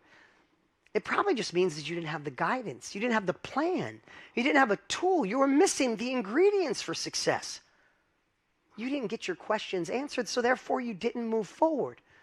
And that's why we're so excited, because that changes today. Listen, Tony and I have helped define this industry, and I'm proud to say that. But now we're reinventing it. We want to take away the reason people fail, the reason people don't succeed, and create a new way to thrive. It's exactly what we've done. By giving you the assistance you need to confidently start, and more importantly than starting, how do you stay with someone along the whole way so they don't get stuck on their journey, they don't lose momentum and then fall back into old patterns? Listen, even if you've never done this, even if you've tried and failed and no one knows your name, this is a whole fresh start today. And what we created is totally new. It's a new philosophy. Listen, as I mentioned yesterday, we called this philosophy the guided business development. And it's in everything we create. We think it's a revolutionary new way of making sure you're never alone, never stuck, and never unsure what to do next. Where everything is simplified and streamlined through our unique lens of 75 combined years leading this industry. If you remember my story with my mom yesterday, I said she was a badass without a blueprint.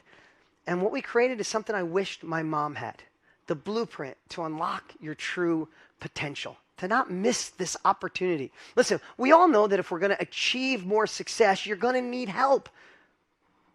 And Tony and I would be honored if that would be us. Listen, you saw this work with multiple people in the last few days, but this isn't about them. It's not about me. It's not about Tony. It's about you deciding that this is your time, this is your voice, this is your story, and that you matter. What if you never had to feel alone starting or scaling your business, or waste time Googling your next best move because it was crystal clear, or you had to piece together 12 different tools just to make all these things work, and rather, you had the right guide with everything with you at every turn. You can pull this up. Combined with a proven plan that shows what to do, when to do it, and how to do it.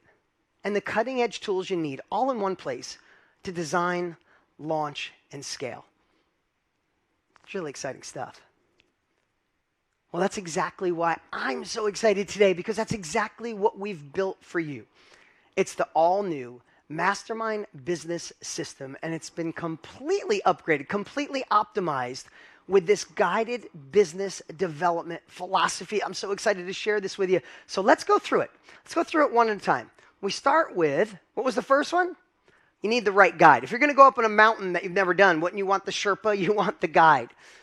But I want to talk about, before we got to the right guide, I want to talk about the old way. Right? The old way, before things changed, before we had this opportunity, before Tony and I obsessed on it, if you could afford it, you'd have a higher qualified, high-end coach. And that's great if you could afford that, especially when you're starting. If not, you're trying to navigate it on your own, trying to figure out all those pieces. And the worst part is if you get stuck on the blank screen or the blank page trying to figure it out, and what ends up happening, you go, I'll do it tomorrow, you get lost, and sometimes you quit. So let's look at the new way. You have a brilliant partner to guide you and assist you, who helps you every step of the way. You get the unfair advantage of our 76 years baked into the wisdom of an AI co-pilot with you 24 hours a day, 7 days a week, and you never feel stuck or alone, because you're not. And that is the right guide. So meet Gigi 2.0. She's your AI business partner. And here's the cool part. She asks you the right questions rather than you have to come up with the perfect ones. So you can build your business faster with certainty. She'll even build your products for you. Hear me on that. You go back and forth with Gigi, and she will actually build some of your pages. She will build your sales page. She will write your emails.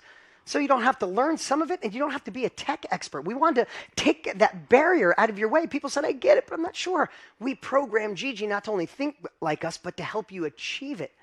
She's your 24-hour, 7-day-a-week guide, concierge, and assistant to make sure you never get stuck. Now, I said this yesterday, but I want you to remember, Gigi isn't just an AI coach, and she's not the same as ChatGPT. She's the result of our team spending the last 2 years building her to be your co-pilot who thinks like Tony and I. And yes, I said this yesterday, she knows our greatest secrets.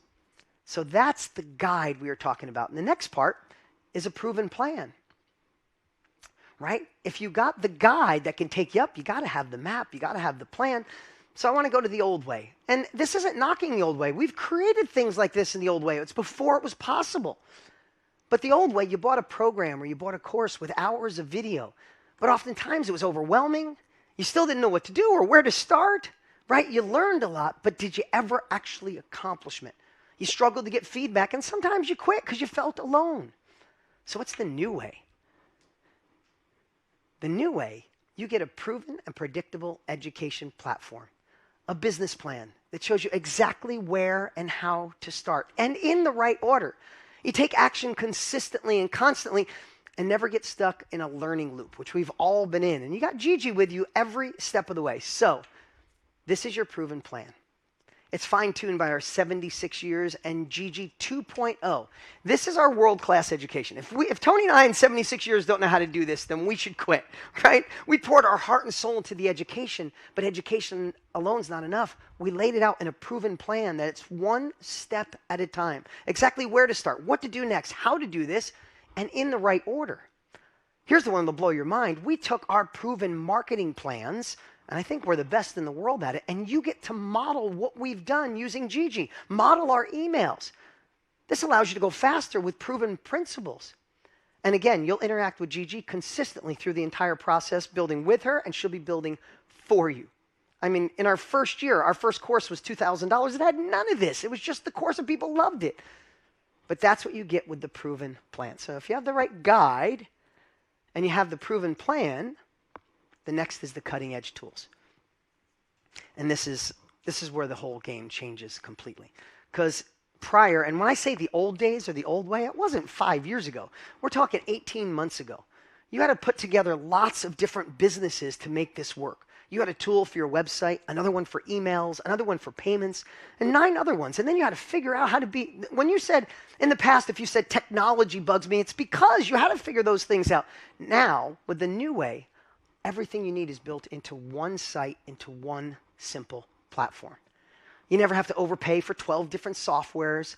Your whole business lives in one place. I mean, if you could see my enthusiasm, this is a whole year of us working to take it to a whole nother level because you get cutting edge tools in your business hub, the only platform you will ever need. You build your product, you attract your clients, you make your sales, you manage your entire business in one place, right? You get to run your business at a fraction of the cost with way less complexity. And remember, Gigi's there to help you interact. Even when you log in, you start with a conversation with her so she knows where you are, so we can meet you where you are. And besides that, we do something I don't think anybody does anymore. We spend $100,000 a month for live human support. So you got Gigi there, but gosh forbid you need to talk to somebody. We have experts on standby to help you, walk you through it, and make it work. And this is a factor, I couldn't say it. We spent over $7 million in 7 years to get here, to create this. That's why I'm so darn excited. And if you go online and price those 12 different products, it's about $4,000 a year. True money, not just some hyped up number. If you think about it, we've just built the thing that we wished we would have had. And there's one more thing that I think's beyond cool. We aligned with an amazing company to create what we believe will be the #1 marketplace in the world for courses, coaches, and creators. Isn't that when we talked about over here, the marketplace? We've had marketplaces, but it was time to take it to another level because it's becoming so popular. So with one click, when you get your site built, when you get your product built, you can have it up on this network where there's thousands of people every day already going there. You have built-in credibility and trust of people that are already looking, so you could sell with confidence and simplicity. So we are so freaking stoked. And if you look at this, the right guide, that alone could be $1,500. The proven plan, we sold our previous course for $2,000. Cutting edge tools, you price it. It's over $4,000. So the fact of the matter is, I hope you can see that this would still be a great deal at $7,734 to get everything you need in one place and have the world's only guided business development philosophy that's baked into every single thing we do. We know where you could get stuck, and that's why we work to make sure you don't. I mentioned this earlier, but we did sell 40,000 of our first course at $19.97. It was called the Knowledge Business Blueprint. It was a course. People went nuts for it. And that was before Gigi, before the guide, before the tools. But here's the thing. At $2,000, this would be an incredible offer. But this is the evolution of entrepreneurship. This is more than a tool. This is more than a course. This is more than a platform. This is a whole new system with our guided business development philosophy that gets you the right guide, the proven plan, the cutting edge tools, the new marketplace. Listen, if you've ever dreamed of doing your own thing or scaling what you currently have, now is the time. And finally, you don't have to go at it alone. And we did it at a price that no one can compete with. Today, you can get the all-new Mastermind Business System all year long for about $2.70 a day. That's less. That's probably half as much as a Starbucks coffee. And you get the right guide, you get the proven plan, you get the cutting-edge tools, and you get the new marketplace. And you get to join this incredible family where everybody has their back. You see some family members already in the chat. People are a part of our family. This is where we don't let you fall behind. You can go to joinmbs.com to get enrolled. And, you know, we do this once a year. This is our big yearly gift that we create this and we put this together. And only once a year do we do this. Of course, it comes with a money-back guarantee, unconditional. If this isn't the greatest thing you've ever invested in, you click one button, you call us, we refund everything. But again, we do this only once a year. If you come back next week, this offer's gone. If you know anything about us, you know that to be true. And this is where we really stack on the bonuses. And we got 3 of them this year. And I think these will blow your mind. You know, over the last 5 years, 7 years of us doing this, Tony has filmed some of the most amazing trainings.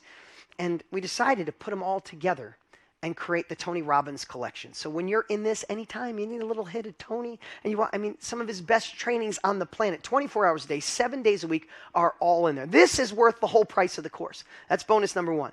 Bonus number 2, once a year, we do the Mastermind World Summit. Incredible event. It's 3 days, 3 full days, and this is where we go from start to scaling and everything in between. We build together using the Mastermind Business System principles. Literally, this event sells out every year, and you guys are going to get a VIP ticket to join us at the end of July. You're not going to want to miss a second of it. And lastly, remember we talked about that social media platform? Well, we went out and bought it for you. If you go out and you could find somebody to do this, I don't think anybody's as good as the company we aligned with. It's $489 for the year.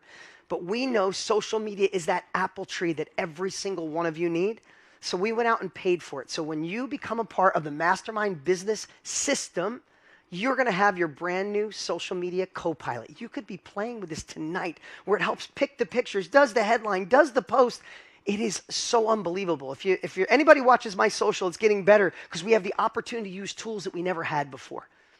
So you have the opportunity to get all of this. I know that's a lot. It's a mouthful, but we wanted you to have everything in one place at a price no one can compete with. So if you said, I went from should I do this to I must, if you know you're meant for more, if you're dying to do your own thing, then here's what I'm going to tell you. We're going to take a quick little break here in a moment. Go to joinmbs.com. Go to bed tonight feeling amazing that you're in, that you have the tools, the capabilities, that you're never going to be alone. That we're going to help you and guide you through every step of the way with the right guide, the proven plan, cutting edge tools, new marketplace, Tony Robbins collection, ticket to the World Summit, social media co-pilot. And real quick, I know my team's giving me a little message here. I just want to clear something up. If you, just a little clarity, if you took the $1 VIP upgrade on the way in and you're using Gigi for our success system, great, amazing. But that's not what this is. When you upgrade to the Mastermind Business System, you get Gigi 2.0, who works with you and builds for you. You get the education, you get the business plan, you get the business hub, you get the social media co-pilot, World Summit ticket, and all the bonuses. So it's the perfect time to upgrade. Now, if you're a part of Mastermind, any of our monthly memberships, what a perfect time to go all in and save some money and get all these great bonuses. And lastly, if you bought Mastermind Business System last year for $997, you know what you have to do? Nothing. You're a part of our family. We're going to upgrade all of these things for you. So yeah, Dan's a little excited there. And for the rest of you, you saw it work for people just like you. But isn't it about time it works for you?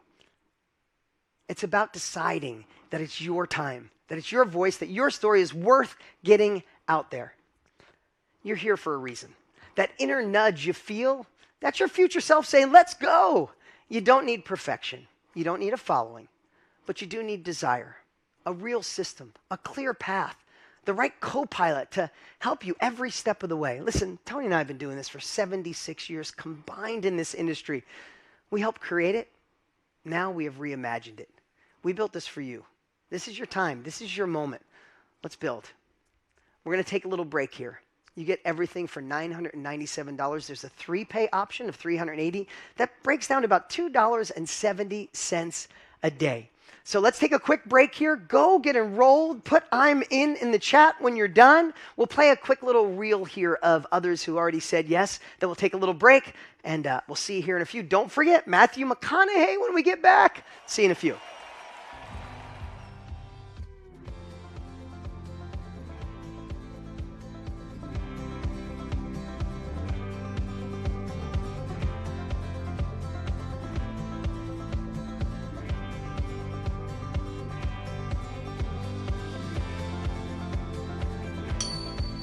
Someone made a sale at 3 a.m. Oh my God. I already have my first client. I made my first high ticket sale. Guess how many courses I sold so far in the month of September? 29. 29.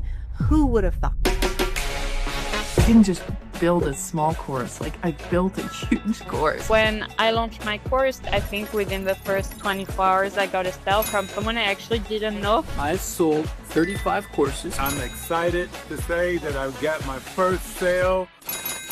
My first sale. Can I just tell you, it was amazing. It was so amazing. That's what that feeling was to me, because I can help the people I wanted to help. I have landed my first high ticket client and then another one. I have a webinar that now has over 80 people signed up. I have a course up on Mastermind, which I never thought I'd be able to get up. It took me less than an hour to set up my course. Within a couple days, I already had a couple sales and I hadn't even marketed yet. Gigi has helped me a lot. She's my writer, she's my editor, she's my everything. Gigi is like having my own personal assistant. I spend less than an hour a day working with Gigi, and I've come up with 3 course outlines, a high ticket, a mid ticket, and a low ticket. Mastermind and Gigi has been a game changer. I use Gigi for everything, and I cannot describe how good it is and how easy it is to use.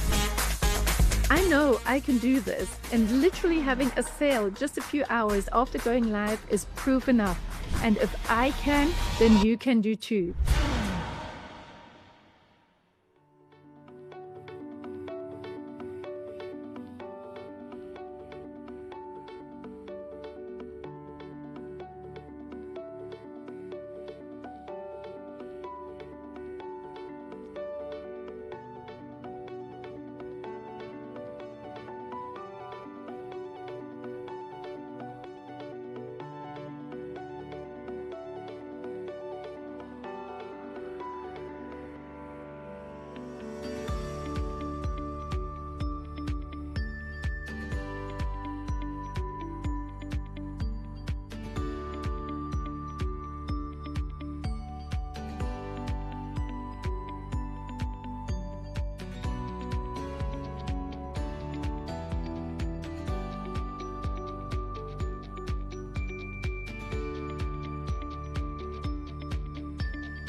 Welcome on back.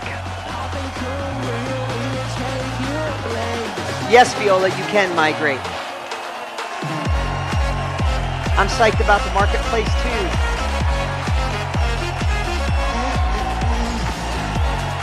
Hey guys. I see you, Stefan. What's going on? Joelle rocking it out. Godfrey killing it. I see you, Van. What's going on, Jane? Shondale? I see you, Donna Jennings. What's going on? I'm hungry. Jaden, what's going on? I see you, Eric Lopez.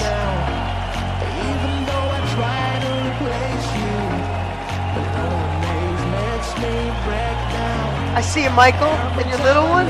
Thanks for rocking out with us.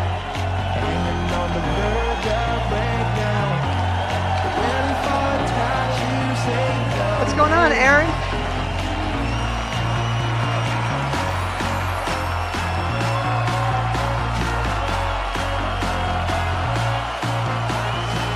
I see you, Denise. Love that background.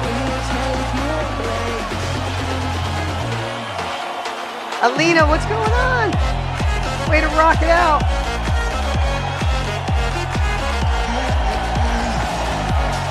All right, all right. Well, guys, thanks for, I have to tell you, the things that you, when you work on something, and I can't wait for all of you to experience this, when you work on something that you fall in love with, you can't wait to share it. I hope you could feel my true enthusiasm. I'm glad. Whoever's in, put in the chat. I love it. But I hope you get to feel my true enthusiasm. And when you fall in love with your product, exactly what I shared with you, you never sell a day in your life. You're just inviting people to transform. You're inviting people for capabilities that can allow them to go faster and quicker. And like I said, I can predict your future if you decide this is for you. And you go all in and you gain the right guide and the skills and the capabilities, there's nothing that can stop you as long as you keep persisting. So thanks for letting me share. So excited for you to join us.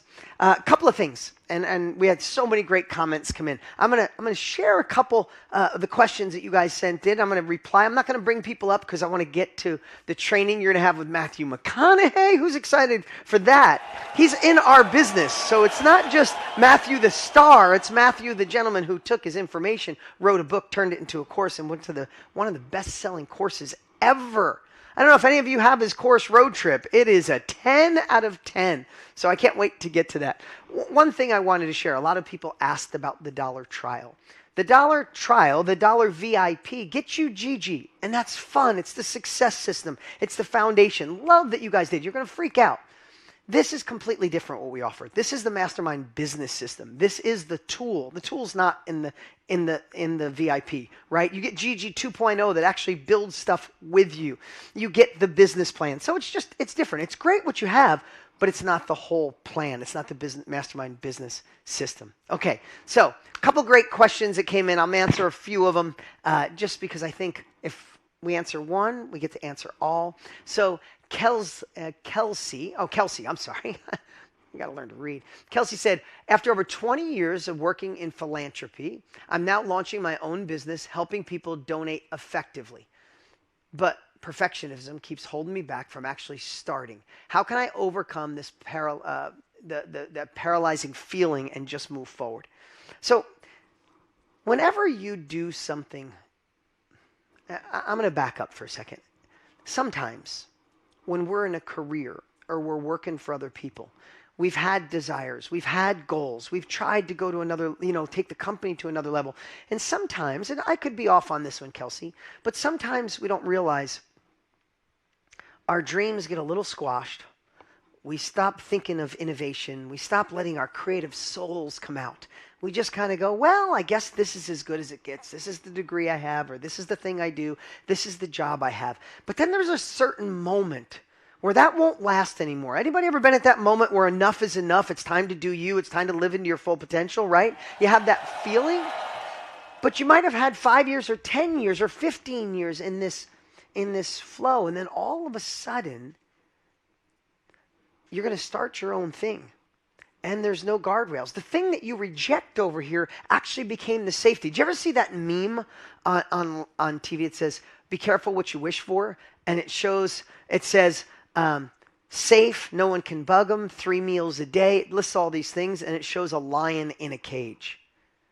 Right? And that hits me hard because, yeah, you can live in a cage and get 3 meals a day and be fed and be protected and be safe. But who the hell wants to live in a cage? Right? But our brain, when we go over to do our own things sometimes, it actually freaks us out. And we start thinking, well, I could do this if it was all perfect, if it all aligns, if my family agrees with me, if I feel the confidence, if I know the exact person I'm going to go with, if I know the thing. And what it really does is that perfectionism holds us back from actually doing it, and then you fall back into the thing you don't love. So Tony has a whole share on perfectionism. He thinks it's the lowest standard possible because you don't realize it's your brain messing with you to say, hey, we'll do this once it's perfect. Is anything ever perfect? So that's why I love without prompting. You saw Jillian said yesterday, don't wait for it all to be perfect. You got to just move. You got to just do it. I wrote down what Jay and his amazing wife said. What Roddy said. She said, just do it. Act first, because you don't find perfection. You don't find your groove. You don't find your enthusiasm, your excitement until you're actually in the game. Actually, I told my kids this. I said, don't wait for your purpose or your passion to just hit you over the head. Because I don't think you find a true passion or purpose until you get in, until you roll up your sleeves, until you get a little dirty. Like, pick the thing that fills your soul, but then you got to get in, push your sleeves up, and take action. You got to move. And when you're in it, that's when you fall in love with it on a whole nother level. So I would just say, you got 20 years of doing this. You have a skill. You forgot more than most people starting off will ever know. You have something that can help someone go faster. You can help, and it's in philanthropy. So the more business you help people do, the more you help people donate, you actually have a compound effect. You should be thinking of you're in this industry for a reason. Just think how much you can move the needle for people by getting uncomfortable, by moving forward. I hope that helps. Rick said, I recently retired after 30 years as an electrician, and I have plenty of knowledge to share, but technology intimidates me. I'm worried I'll get stuck or frustrated trying to figure out the tech side. Is this really something I can handle? Here's what I want to say, Rick. I don't want to just answer with, I'm 56 years old, technology freaks me out too. So everything we build here, we build simplicity on the other side of complexity. I want to use it. I want it to be easy to do, and believe me, we obsess on it. But let's just take technology out of it for a moment. 30 years as an electrician. How valuable would that be? Rick, if you're watching, you can put it in the chat, right? How valuable would that be if you could go back and spend a week with the version of you that was in year 1 or even year 5? What would you have told that young electrician to do? How could you have told them maybe start their own business, or maybe how to get raises, or how to get promotions, or how to do the main job and get a side hustle at night and help people? Think of all the amazing things. So our brains sometimes think about the thing we have to do, but when we focus on the outcome, everything changes. Think about how much further along you could help young men or women start off an electrician, go faster, do better, go quicker. Don't think about the technology, because the fact of the matter is, you could follow the path, the marketplace, the warm network, the social media. You could follow all that with zero technology skills, and you could have a meetup in your town, in your city if you wanted to. I guarantee if you took the action, you could have 10, 20, 50 electricians in a meetup to show them how to go faster and quicker. Who wouldn't? Right? So I wouldn't think about the technology. Remember Nate, he wrote everything on a piece of paper and put it in front of him. And what did he do? He picked up his phone and made phone calls. He did his first training on a Zoom call. You're on a Zoom call, Rick. So I don't want you to think about step 5 before you even get to step 1. But I want to share something. Maybe it's my kid lesson today. But I share with my kids that you need to focus on the outcome of things. See, I exercise every day. I try to do 7 days a week. A lot of times it's 6. So people always say to me, oh, you must love exercise. Not really. Especially leg day. I don't like cardio day either, but I do it. And everybody says, well, how do you make it that habit? It's because I don't think about, oh, I got to walk in the gym. I got to turn on that treadmill. I'm going to do legs first. Oh, I hate doing legs. It usually hurts my back if I do squats. I don't think about that. What I think about is a few things. I think about how I'm going to feel when I'm done working out. So this is for everybody. Is this just for Rick, or is this for everybody? Right? I like to think about how I'm going to feel after I work out. Here's a few things. Number one, my 18-year-old and 16-year-old, they work out every day. I've never asked them to work out. They just see their dad in the gym at 5:30, 5 o'clock every single morning of their life. It's just what we do in our family. So my kids work out. So in my head, I'm like, oh, I got to work out because my kids want to see the example, right? Number two, I always listen to a book or an audio while I'm doing. I'm like, oh, I'm going to feed my brain. I want to finish that book or finish that chapter or finish that podcast. I want to get there, right? I want to look good for my wife. I like the way she looks at me. I want to keep looking that way. No matter what it is, I have found ways to hack my brain. And also, when I get done working out, who knows when you're done working out, you feel more clarity and you feel better for the day. So the days I don't want to work out, I don't say just do it. No, I say, no, I want to finish that book. Hey, I got to look good. I don't want to lose this. Hey, my kids are watching. And I know I'm going to have a lot more clarity. It's going to be a big day. So therefore, I just go work out and I get to experience that. That's the same thing, Rick. If you focus on, oh, I got to do the technology, and no, I got to do this thing, and then I got to do that thing. No. Focus on the day that you're helping 35 younger electricians maybe start their own business or go faster, make money quicker, to avoid all the mistakes that you made, Rick. And think about them walking up to you at the end of a Zoom training, an in-person training, a retreat, a course that you created, and they're like, dude, thank you. I didn't learn any of this in school. I would have never known. You can help condense what took you 30 years to achieve. They could probably achieve it in 5. That's what you think about. That's the excitement. That's what drives you forward. Everybody getting that? Focus on the outcome. Take the step. All right, I'll do one more really quick. John says, I've built a successful real estate career, but my passion really lies in photography. At first I thought, hey, I'll do real estate training, but really I want to shift gears because I want to teach my passion, but can I really do it? How confidently can I pursue that? Okay, so many people have done this. Right? So many people. I can think of so many. So if you love real estate and you're still in it, then let that be your career. But if you are passionate about photography, then I would geek out on a certain niche, right? We talked yesterday. I would think about what niche in photography. Is it sunsets, right? We have a gentleman here that lives in Arizona. I talked about him yesterday. He makes a living. He started by just filming sunsets. Now he teaches others how to find the right spot, where to stand, what lenses, what to, and catch perfect sunsets. He's making a living teaching sunset photography. But maybe you want to do weddings, high-end weddings. Maybe you want to do photography. Maybe you want to do birds, butterflies. Narrow down the niche. Okay? Keep doing the business you're doing. Turn your passion into a side hustle, a side project, a side business. And maybe someday, if that one passes the real estate, then you can end up doing that full-time. But here's what I'd say for everybody. You might be thinking there's a couple of things you could do. And there is. I started with teaching people how to make money with cars. Then I taught people how to invest in real estate. Now I'm teaching you with my partner, Tony, how to enter our industry. I shifted what I was teaching, but it was all in the same industry, right?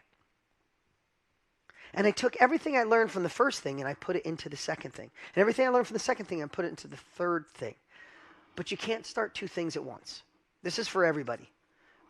I'm going to encourage all of you to pick one. And no, you don't have to stick with it forever. You might think to yourself, hey, I loved this for a while. I'm going to take what I learned and I'm going to do it over here. But if you start too many things at once, then your brain starts trying to solve problems for all 3. It gets complex and you feel like you got ADD and it's all over the place. And then you end up doing nothing. So what I'm going to tell you, John and everybody else, pick one. Decide on one. Go all in on one. And if you decide to switch, great. Then switch to another one.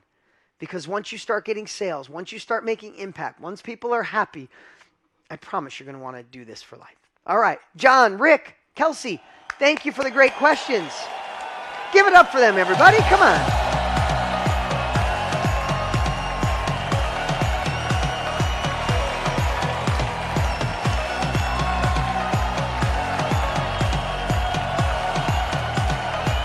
All right. So, who's ready for a little Matthew McConaughey in their life? I know I am. Hey, listen, you might know him for obvious reasons, but what you may not know is that what he uniquely knows, and he used this very same philosophy, this same system we're sharing here today, this week, by creating and launching a course that changed so many people's lives. It was such an amazing product. It is such an amazing product. And it was so amazing. Not only it was an incredible book and an incredible product, and it was so cool to get to know him, to see his work ethic, and that he was insecure sometimes and wasn't sure, but just kept moving forward. And it's one of my greatest honors ever that I was able to help shepherd him through the process, help him launch it. So I asked him if he'd be willing to come back and share that journey with us. Now, I want to tell you, we had to record this a little earlier because he's filming a movie right now with Woody Harrelson. I can't say anything else, but it's going to be awesome. This is just for you. This will never be on the internet. No one will ever see it. It's getting played today, and you won't see it again. So I had to do it a little early, but it is unbelievably amazing. And watch every minute. Put it in the chat. I'll be sitting here watching it with you. Without further ado, Matthew McConaughey. I'm so excited for our next guest. You all know him as an Oscar winner, a Golden Globe winner, best-selling author, and one of the most iconic storytellers of our time. But what we might not know is the man behind the curtain. Over the past couple of years, I've had the privilege of getting to know him better and better. And let me tell you, he's as real as they get. He's one of the hardest workers I know, an amazing father, incredible husband, and someone to admire for the right reasons. Let's give a huge welcome for Mr. Matthew McConaughey. How you doing, Matthew? Hey, everybody. Good. Thank you for that intro, Dean. Yeah, no, it's good. That. You know, I have to say, one of those things when you get the chance to know someone from the outside and then behind the curtain, it is so comforting, rewarding. It gives you back faith in humanity when you realize someone is exactly who you think they are. So it's been great getting to know you. And before we start, though, I just want to tell everybody how we got to know each other and how you entered the same industry everybody in here's entering or thinking about, and how you entered it with the energy that I think you put in everything you do. So I've shared this with you, Matthew, but for everybody who doesn't know, I read Greenlights. Actually, I listened to it. And when I got done, I was so disappointed. When it was the last sentence you read, I'm like, wait. I want more of this version of McConaughey. And we luckily had a mutual connection. I sent you, I think, a 7-minute voice memo, and I didn't know what you would think of it. And you were so receptive. We got the chance to communicate back and forth, and you said, let's do it. And we went to work.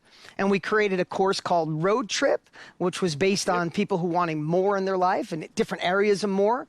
We launched the Art of Living live event, which 2.5 million people showed up on day one. And I think your course became one of the best-selling courses in history that day. Deservingly so. Honestly, the work you put in, it was one of the best courses I've ever seen. So excited to have you here today. Hey, good to be here, man. We got a lot of fun stuff to talk about. Yeah, so I figured I'd start here. You know, you spent 30 years journaling, writing down lessons, failures, green lights, and all the stuff along the way. When you first sat down to write Green Lights, did you ever think that your personal reflections could turn into a movement? And I believe it is a movement. People who read Green Lights and are a part of that version of you have had some huge transformations. So how did that feel, making that transformation from journaling to movement? I didn't plan on it. I didn't go into it thinking this could be a movement. I did, you know, I was learning about what Green Lights maybe could be as I was kind of in real time as I was learning about who I was. Yeah. Because I don't like to look in the past. I never have liked to look over my shoulder. To write Green Lights, I had to look in the past. I had to look over my shoulder a lot. And I went back, and I think the most surprising thing was, as much as I was going sheepishly into my past and going, oh, I don't want to revisit that style. Look at you. I remember what you did, the arrogance you had, or blah, blah, blah. As much as I would go in sheepishly, when I would go back and read the reality, I'd be like, oh, okay. That was honest. That was real.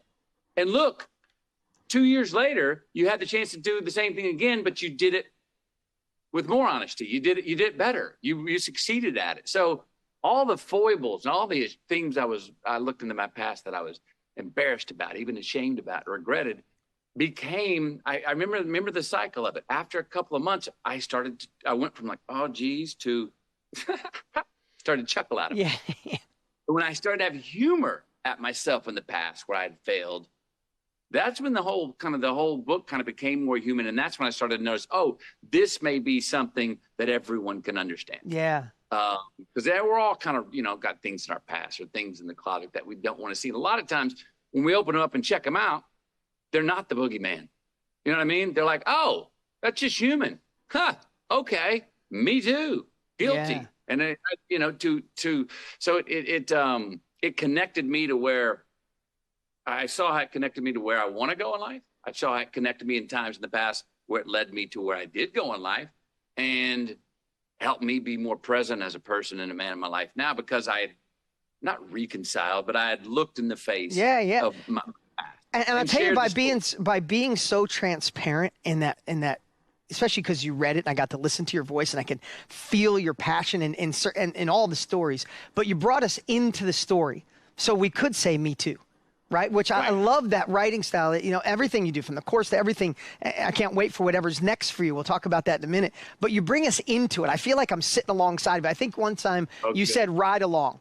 You said, I wanted people to be the ride along. And that's exactly, I think of co-pilot, ride along. It's like, I'm on the journey with McConaughey in this book or this course. And you did that so well. And you know what, something just made me think of something. Looking in your past, you probably saw places where you were maybe in the ego mind, too big for your britches. Other time where it was straight compassion, regret. Like, you get to see these trends. Overly sentimental, nostalgic as well. Yeah. Yeah, you probably got to witness all that. I did. And look, in those, I've said this to you before, I think, but in times where I was in a heavy ego, where I thought, man, I could do no wrong. I was charging forward, playing offense without much compassion. This is the way it goes. And then boom, I would eat SHIT. I'd fall on my face, right? Yeah. And be like, wow, you were flying too close to the sun. Then I realized that, if you wouldn't have had that much ego to fly that close, you wouldn't have learned the lesson. I wouldn't have got burned. I wouldn't have got that Band-Aid on my finger because I got too close to the fire. Oh, okay, I found out. I don't plan on doing it. Keep going back. Yeah, exactly. Go back, burn it again and again. But if I wouldn't have I'm glad I got close enough to burn myself many times, instead of going like, well, it was warm, and I backed off, and I got to places where I was like, oh no, I screwed up. I got some humility dished to me, and I wouldn't have got that dished to me if I wouldn't have had that. Right, and those experiences allow you, the next time you get a little close to the sun before the crash, you get to go, you know what, I've been here before. I think it's time to reel it in a little bit, you know? Yeah, I'm gonna pivot here, a little bit left or right, instead of going and repeating the same thing. Yeah, I love it. Listen, you played some of the most iconic characters in Hollywood, and you lived through their stories. But when you did the book, when you did the live event, when you did the course, you weren't playing a role. I guess you were playing you, just like one of the projects you're working on now, guiding people just basically through your own experiences. What I love is you should do this. You're more of like, this is what I went through and this is what I learned. So how did it feel compared to working in film? And did it surprise you how much people connected with your story? So part of the reason I went and wrote the book is I was wanting to do what I call close the gaps between who I am, my artistic expression, and what is translated, what you're getting. If I go do a film, I'm usually doing someone else's script, playing a character that was written, directed by someone else, and then edited by someone else. That's 4 filters from my own expression. So, look, stand up would be the most filter-less means of expression. You're on a stage, you got a mic, bam, it's direct to the audience. But writing, there's only one filter. It's the written word to whoever reads it and what they can get from it. So I got rid of some filters, a lot of the filters of my own expression. I looked at the book as me like directing my own film that I wrote, that I star in. That's what I looked at the book as. Advice, nobody really likes to get advice. And I did have to watch this because I can sometimes give advice. I like to preach. But if you're talking in that second person, you should, I get it. I think we all do. I get exhausted. Like, hey, man, but tell me what to do. Yeah. I don't think anyone likes to be told what to do. Now, so I was very conscious in the book of going, What person am I using when? When is it the first person? If I feel this way, this happened to me. You can judge that, but you can't condemn me on that.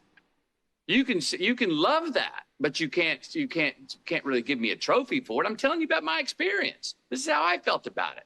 Then I would slip into, now here's what you could do.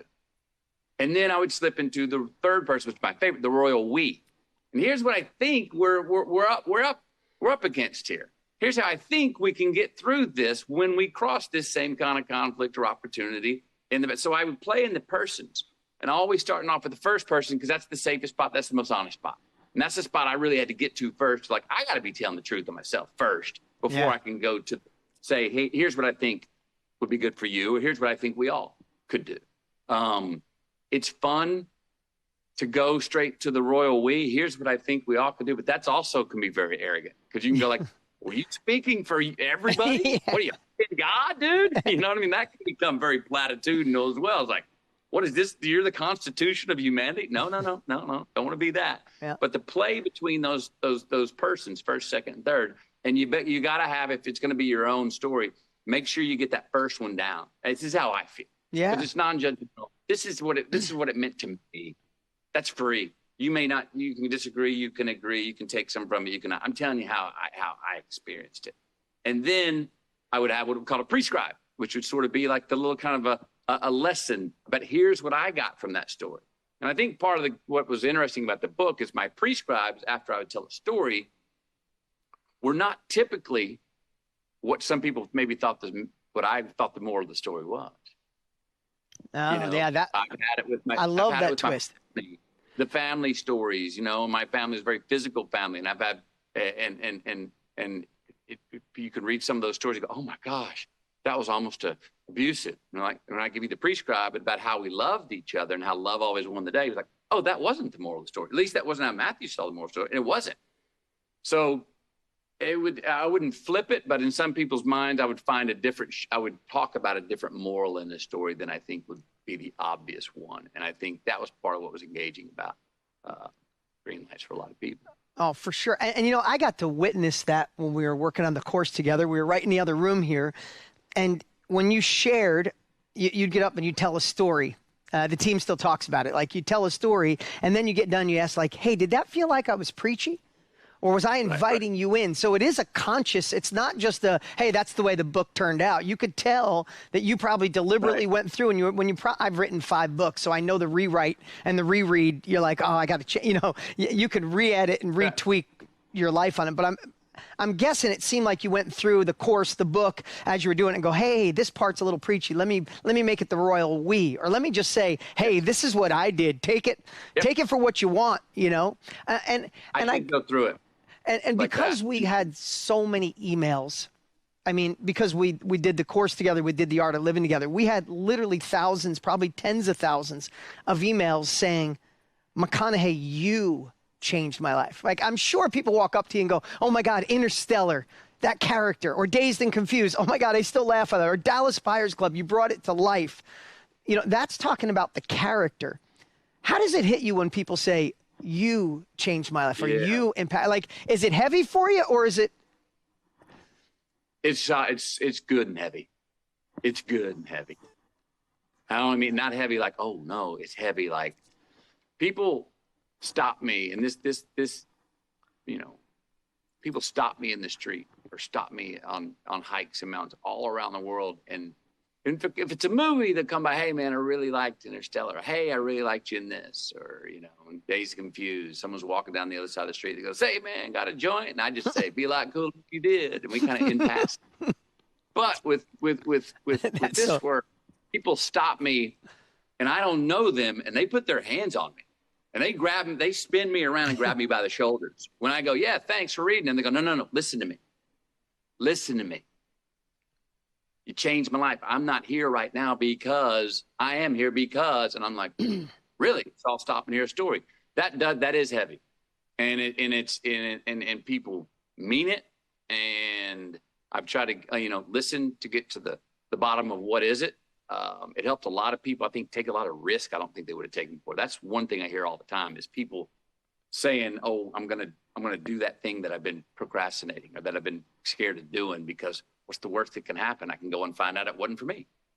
And then I'll pivot the other way if that's the worst that can happen. So it is heavy, and it's a gift that keeps on giving. It really is, because I'm like, I did write that. That was from me. That wasn't in somebody else's script. I wasn't playing another. Yeah, and it's addicting. I mean, it's the business I've been in for 27 years. Tony, my partner's been in for 46 years, right? Mm-hmm. And I'm sure it'll drive you for, I know we'll talk about it in a minute, you're working on a fun newsletter and your next project, and hopefully we're all waiting for the next book or the next training that you do, but it's got to inspire you to peel off, like to create a new swimming lane. Of course, you're always going to do amazing movies and shows and the things that you do well, and being the culture, the minister of culture for the sports teams that you are. I could tell that all fits your personality, but I'm guessing there's a new lane of, hey, I want more people to have that impact by the way I tell stories. Yes. And I fell in love with writing. I didn't know I was going to love writing as much as I did. I didn't know I was going to get so much pleasure out of going, oh, I got on the page what I meant. Yeah. And I learned this, and we all got to learn this. A lot of the stuff, and it did need edits, because a lot of my raw stories that I, again, personally thought were great didn't translate if you read them. Got it. You know? Yeah. I remember the times I had with my editors going, like, they'd say, like, oh, this story doesn't fit. And I'd be like, what do you mean that story doesn't fit? How did you not get that story? That's one of the most important ones in there, and here's why. And they go, oh, write that. You know? I go back and go, oh, I didn't write it good enough. Now that I wrote it good enough, now it translates. That is a lane, you know, of what would I call it? I don't necessarily call it self-help. I mean, it's approach. Yeah, it's a different approach. I love that. I love that word. Perspective. You know, how we can how again, I start off green lights with, and I can deconstruct this forever. When faced with the inevitable, get relative. How many things that we go, okay, that's happened. That's a fact in life. I'm not going, that has happened. Now, how do I react to that? There's a million ways to react. Yeah, and isn't it amazing when you've been looking through one lens your whole life, and maybe something stops you, frustrates you, whatever the word is, and then all of a sudden you get a new lens and go, wow, I could just, the whole thing's different because I got a new pair of glasses. Like I had this pair on, somebody gave me this one, I'm like, oh, I could actually see now. Yeah. You know, in the course Road Trip, you focused it around more, the different areas of life where people would want more, from admit more choice, more balance, more joy, more cool, more love, and then the controversial, more selfish. I loved them all. But I went through it again recently. I knew we were going to do this interview, and I went through it and love them all, but for some reason, more choice stood out for me. Because you took the viewer through one heck of a journey. You said not making a choice is still a choice. Yep. That people have put off those decisions, those tough ones. Let's just hope that it works out the kinks on its own. Yep. But that only really keeps them stuck, right? Like for an example, you said if you hadn't made that call to your dad, you might have gone to law school. That was a tough decision to make. So what do you say to people? Because there's a lot of amazing humans watching. They're dying for another level. They know they're meant for more. They hear it. They don't want to get to the end of their life and say, oh, damn it, I missed living into me. But they're frozen in indecision. Yep. Well, going back to that, I brought up the boogeyman earlier. The longer we don't make a choice, or the longer we seem to hibernate on a choice. For me, I can over-prepare. The longer we prepare for the right time to make the choice. A lot of times I think the choice is clear to us. It's when do we make it? And that can be a bit of paralysis, because when's it ever a good time? How many times as busy parents, I got to do that thing for myself. I'm going to schedule that in March. March comes along. Oh, I got this thing going on with the kids. I can't do it. Well, let's move it to November. It's never a good time for it. You just got to make it, and sometimes just do it and say, it's in the calendar. It's not penciled in. It's engraved. I'm doing it by hook or by crook. The rest of the world can move around me. And what happens? Usually the world does move around you and accommodates. If you just say, that's what I'm doing. The consequences, even to the detriment, even the debits, like when the consequences are not what we wanted, they're usually not near as bad as we made up in our mind they were going to be. That boogeyman's not really that monster in that cave is not really that big. He only looks bigger because we hadn't looked at him in so long. And since while we hadn't been looking, he's been coming out of his cave. And so we turn around, and he's just closer. He's not bigger. He's just closer. Yeah. It's an illusion, you know? And the more that boogeyman gets close to your face and you see him, the more you build the grit to make more decisions and stop the indecisiveness, right? It's like a muscle. Yeah. It really is like a muscle. It is. It is. And a lot of times we don't want to make that hard choice because we think it's going to give us, it's going to be laborious. We're going to have to deal with wrestling that demon for a long, and a lot of times it's just looking that doggone boogeyman in the eye and facing up and admitting it. And all of a sudden, boop, they disappear. And you're like, oh, I had created a monster that wasn't there. It was fictitious. I thought this was like going to be, and that decision we make, we can build it up to think it's even the good decisions for the ones that do work out for us. We build them up to be like they are going to be absolutely life-changing for the good or for the bad. Let's be honest here. That's it. It's just another, there's a bunch of not false summits, but there's illusory summits all along the way. That's another summit. Even if we succeed, it's not the summit. So don't build it up to be. Sometimes we need to build it up that's to be. A really good, important. that's a great perspective. Go, ta-da! Yeah. You know, and we also don't get there and go, now I'm done. If we lose, if it's not our intended consequence, we may fail, but we didn't lose. We may win, but it's not over. We don't win the final trophy. It's not. We have another summit we cross. So the great decisions with the great consequences and the decisions we make that have the not so good consequences, they're never as monumental as we make them up to be in our mind. So on the fear side of not making a consequence, yeah, make it. I mean, it's going to be nothing but get tougher to make with passing of time. The more we true story, because the monster builds. What do they say? Slay the dragon while it's little. You know, get him. I mean, go ahead right there. And a lot of times the slay is just looking the son of a bitch in the eye. Yep. Just in its gaze, you know, without stuttering. You know what I mean? A lot of times that's the slay. That's the future. You know, even for the good stuff that we make, like sometimes, I fear about, should I have that much success? If I get this, if I make this decision, I'm going to get that. Do I deserve that? Man, that's an arrogant thing almost to think that, who are we to think to measure whether we deserve that kind of pleasure or gain? Go do it. And you'll find out that wasn't the end all. That wasn't all the gain you could get.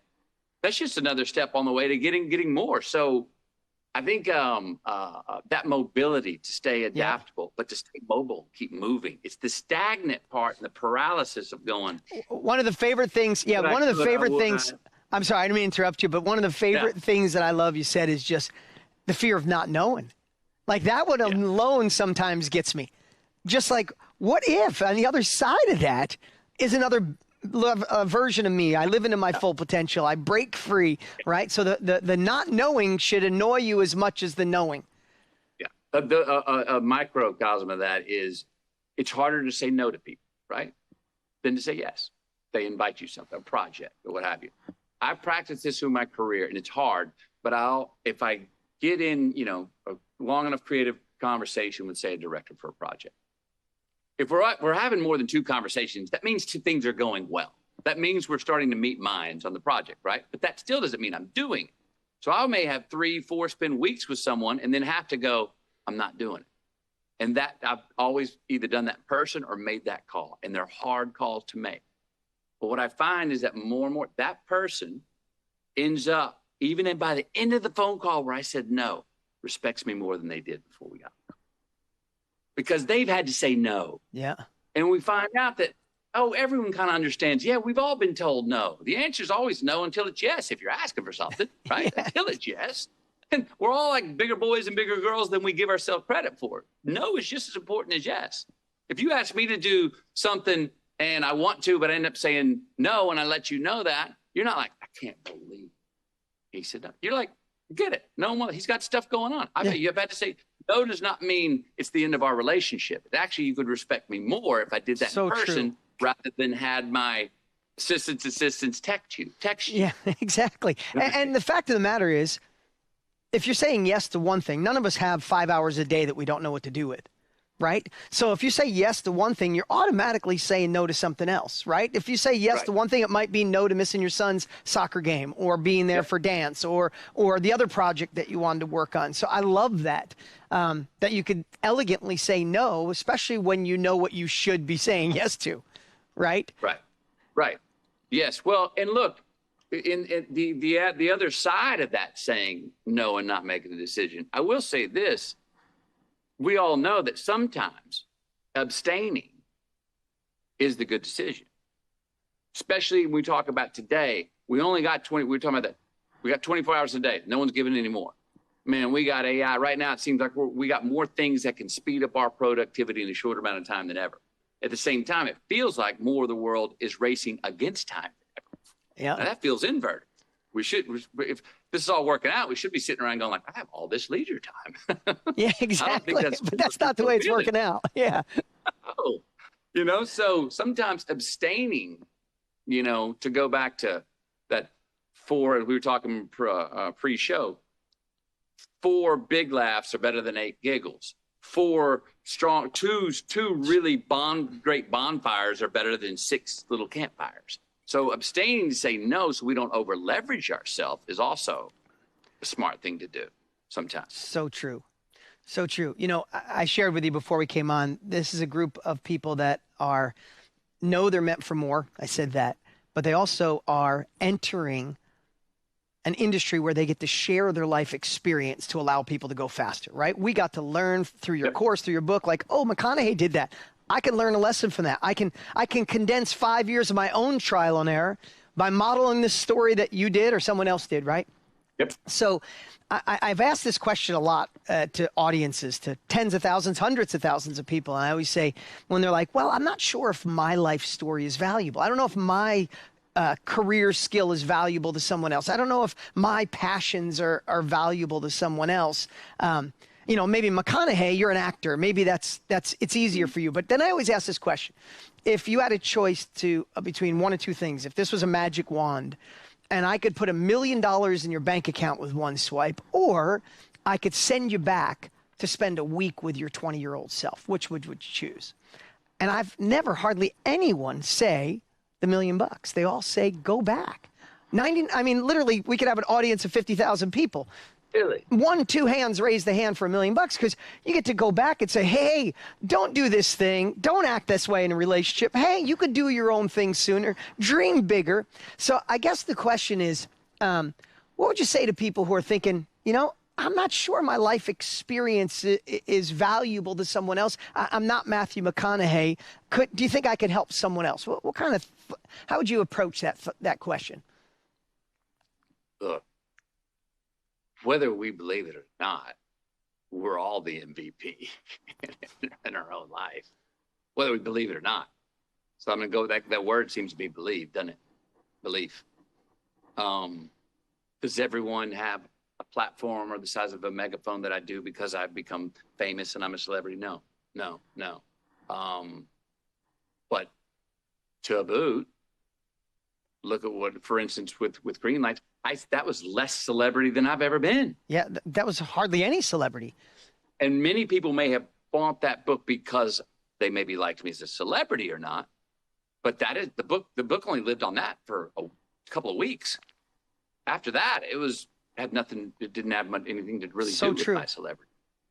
What a great point, though, that you share that. That book went viral and will continue to.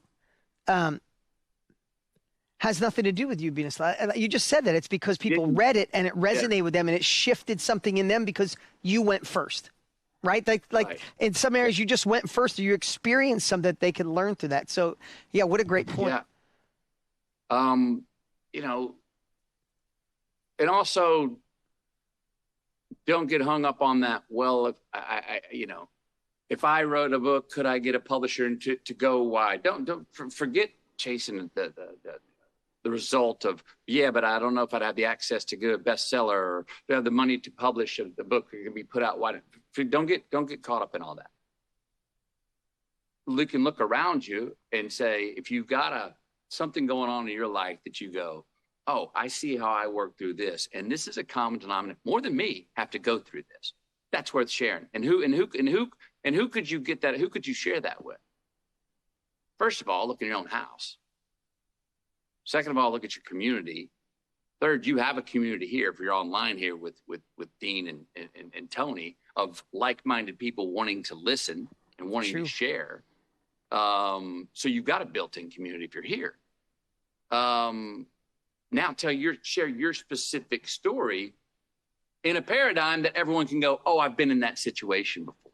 Oh, that's how you handle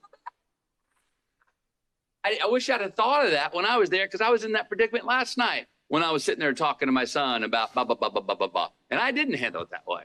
Thank you. It can be very personal. So don't get caught up in thinking that it has to be. It's the old think local, act local. You can think global, but act local. Think about yourself. It's back to what we said at the beginning. First person, I. How do I feel about it? And if it's a situation that you go, a lot of people go through the same kind of thing, I'm going to share how I handled it. I'm going to share how I failed in it. Also, if you're not, maybe you're not succeeding in all these things. Maybe your story is about how you keep stepping in the same pile of shit. And you're going like, why am I doing this?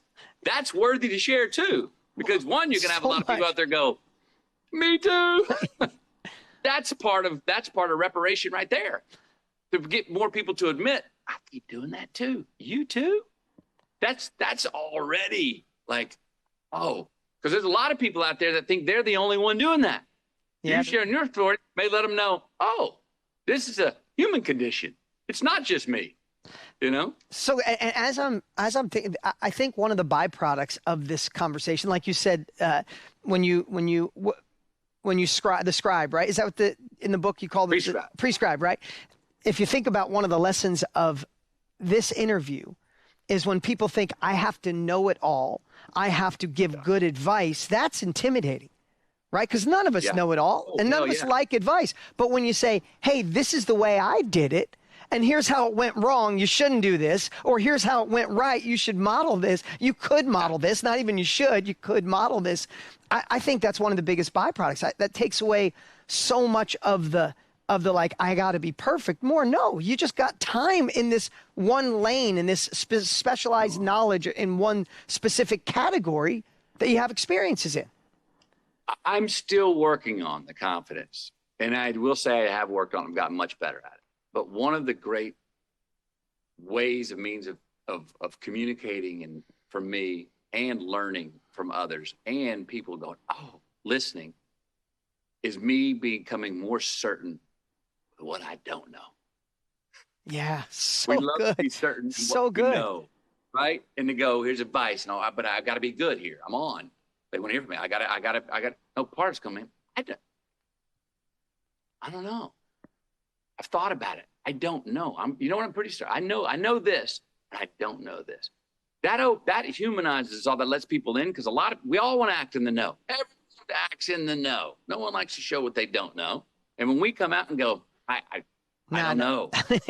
That one, I'm still confounded by that one. I keep banging my head in that same damn door. Yeah, I'm still in the messy middle of that one. We're still a teacher with that. Yeah. So true. We're still affirmative. We're still a teacher going that, because again, you're allowing so many people to go, well, I don't know either. Or some people to go, well, that I do know. I don't know that other stuff that you know, but I do know that. Yeah. And now you've got an exchange. Yeah. Now you've got the exchange rate going back and forth, and now you've got a conversation. Now you got people learning instead of being told what to do. So good. Now you're getting some viscosity with life lessons. So good. Last time we were together, thanks for the invite to the game. My wife and I still talk about it. We had the time of our lives. I've never been to a football game in my entire life, and to go on that stadium and have 100,000 plus people, I've never felt my belly. We smiled. Our faces hurt. We smiled so much. We had such a great time. Thank you for that. It was so good. It was so good. And you also shared what's next for you. And so I'm so excited, and everybody should be. I know you have a newsletter out, which you're having fun with. And I know I don't want to give too much away, but I know you're working on poems. You said that's in your mind. Maybe you could just give us a little teaser of what's exciting and what's next for you in this lane, in our knowledge industry lane. Surely. So the newsletter is a weekly thing called Lyrics of Living. And if you're interested, you go to lyricsofliving.com, I believe it is. And I send it to you at 5 o'clock if you want it, 5 o'clock on Fridays. Why 5 o'clock on Fridays? Because it's the end of the week and you got a 48-hour runway of more freedom behind you. And it's just a way to take a glass of water into your beer drinking weekend. So, I love that. It's just a little 5 minutes with McConaughey to get a little thoughts of the week, so you don't completely just check out and for the weekend, but you still have a lot of fun doing it. The book coming out, it's based on poems and prayers. Look, you know, I've realized this, and one thing I will fight to the death not to become is a cynic. We all have our journey from naivete to innocence to skepticism.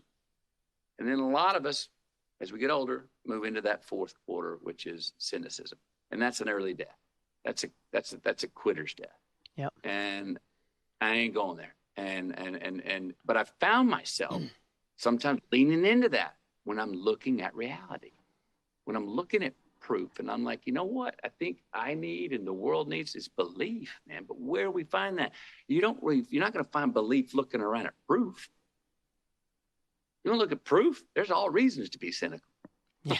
Well, I ain't going there, so I'm going to quit looking at proof for a minute. Yeah.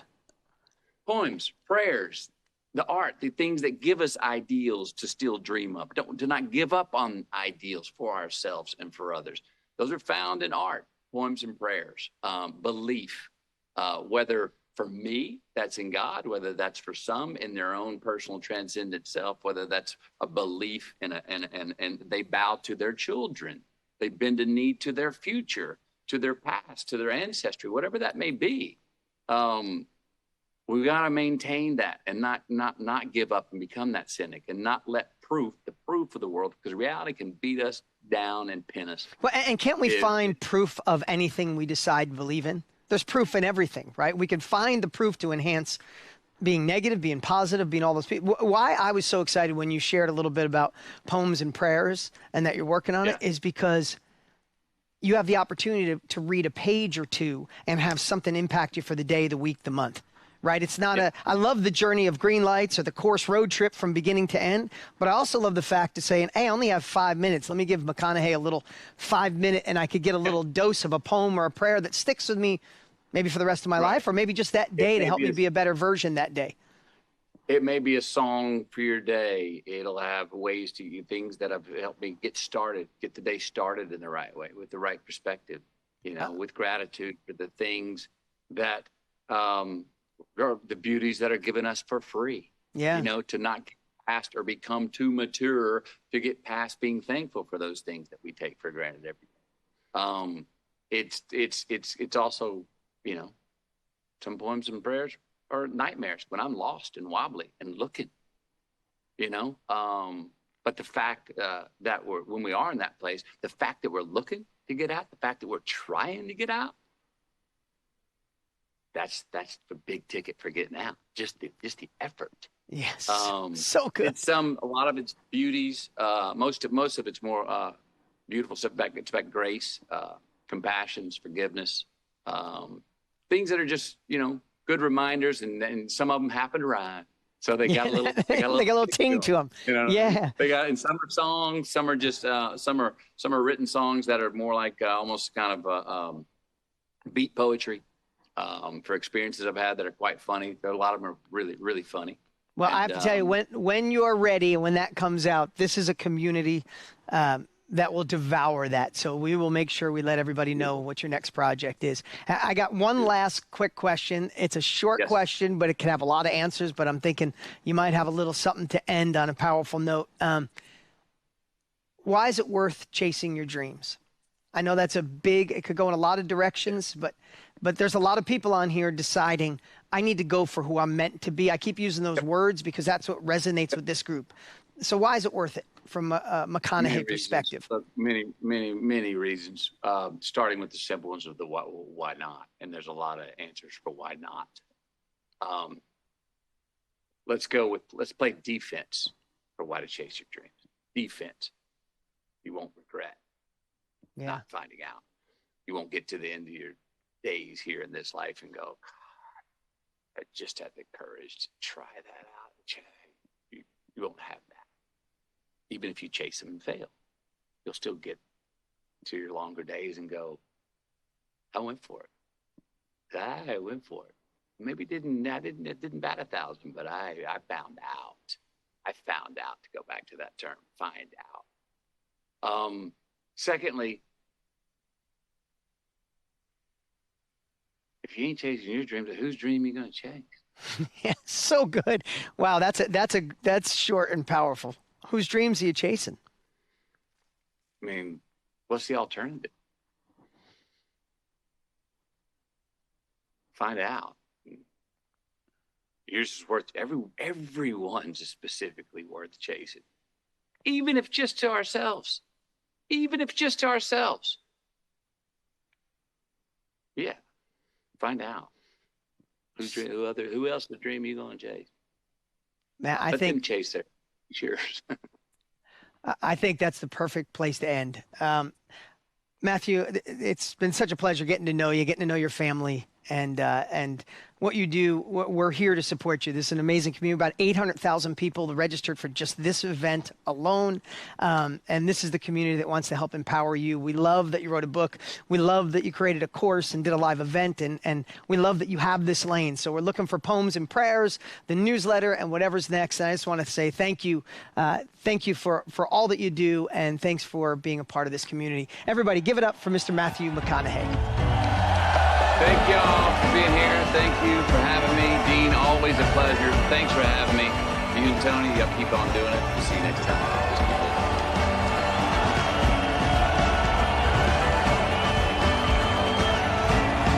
So, was that so freaking good? I just got to say that when people ask me about him, and I feel blessed, he's become a dear friend. And people say, is he cool as he seems? I'm like, no, he's cooler. The man loves his wife. He loves his kids. He's a hard worker. And I think you got a little glimpse of just kind of two people having a great conversation. Here's the cool part. Matthew is a successful actor, one of the most successful in the world. And when he decided to take his life experience and make it a course, we got to work with him. He got to use some of the same exact strategies that all of you have the opportunity. And I took some notes and I want to share it. But there's something really cool I got to share with you guys. His course, Road Trip, is an 11 out of 10. It's one of the greatest courses I've ever been a part of. We sat in the other room for a week straight till midnight laying it out. Then he came back and we filmed it for a week. People went nuts over it. It's one of the best-selling courses in history. And right now, it's still for sale. You can go buy it for $497. But here's the cool part. When we got off the interview, I said to him, hey, you want to do something a little crazy? He's like, of course, I always want to support you.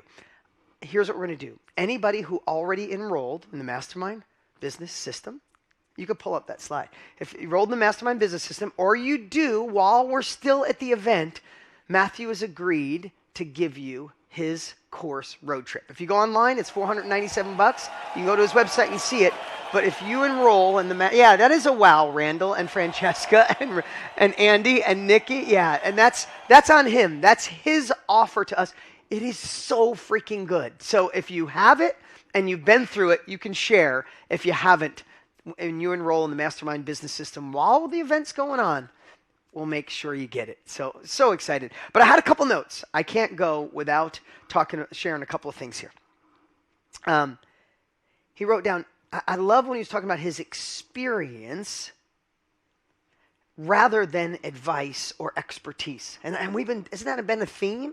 It's not just about giving advice or being an expert. It's like, no, this is the way I did it. And he evolved to say, even if you don't know or you did it wrong, you could share what you did wrong or raise your hand and say, I don't know that part. I thought that was so powerful. We all have to believe that we're our own VIP. I loved that. Stop stepping in the same pile of shit. Excuse me, I'm just going to say it the way he said it. Raise your hand if you've stepped in the same pile before. Some of you don't like raising your hand because we've all done the same silly things. So just make sure history's not repeating itself in the wrong way. That's how I take it, right? I love this one. Don't get stuck in skepticism or cynicism. Don't get sucked there. It's stuck there because it's easy with all the negative media and the negative friends. It's like, yeah, I'd love to do my own thing, but maybe it's the wrong time. Maybe I'm too old. Maybe I'm not good at tech. Maybe all this crap, that skepticism, cynicism that comes in, that's not how you live into your full potential. So don't get stuck there. You're meant for more. And how do you do that? You got to believe. And the other thing I loved, he said, we can always have proof that things are wrong. Isn't it true? Isn't it easy to find proof? Tony said this yesterday. Isn't it easy to find proof things are messed up? But can't you go find proof of what's right? Did you see proof of regular people doing extraordinary things over the last 2 days? Can you be at go inside the mastermind Facebook group and see hundreds, even thousands of people changing their lives? You could always find proof. Find the proof that serves you, not hold you back. I love the ending. Don't regret not going for it. Whose dreams are you chasing? Go chase yours. Go chase them. Life's too short not to. And then the fear of not finding out. If you got to find out, you got to find out. Well, what an amazing day, too. I'm so freaking stoked. Now, I just have a few more minutes. I want to give away some fun prizes because you guys took action. But here's what I want to say. Do whatever it takes to be here tomorrow. Day 3. That's when it all comes together. I'm going to share my story, teach, tool, method to show you how to deliver like a pro, deliver with confidence. It'll change the game. When you think of your teaching points and how you're either going to teach them or film them, when I go through story, teach, tool tomorrow, you'll be like, I could do that, no problem. We have Lisa Nichols tomorrow. If you know her, you know what I'm talking about. If you don't, she's going to change your life. Prepare to go a little bit to church tomorrow. We got Gary Brecka coming. If you don't know him, awesome guy and has changed the world with his health, and now he's in our industry. We got an amazing training from Mr. Tony Robbins tomorrow. Who's up and going to be here tomorrow? Say yes. For those of you in VIP, we'll be here. We'll have about 10 minutes, but we got one more thing. I got to give away some prizes. Hey, I got to say, if you could pull up the screen, I went through last night and just seeing so many of you. Like the team put this together. It was nonstop on what you guys, the posts, the videos. I truly was up way too late.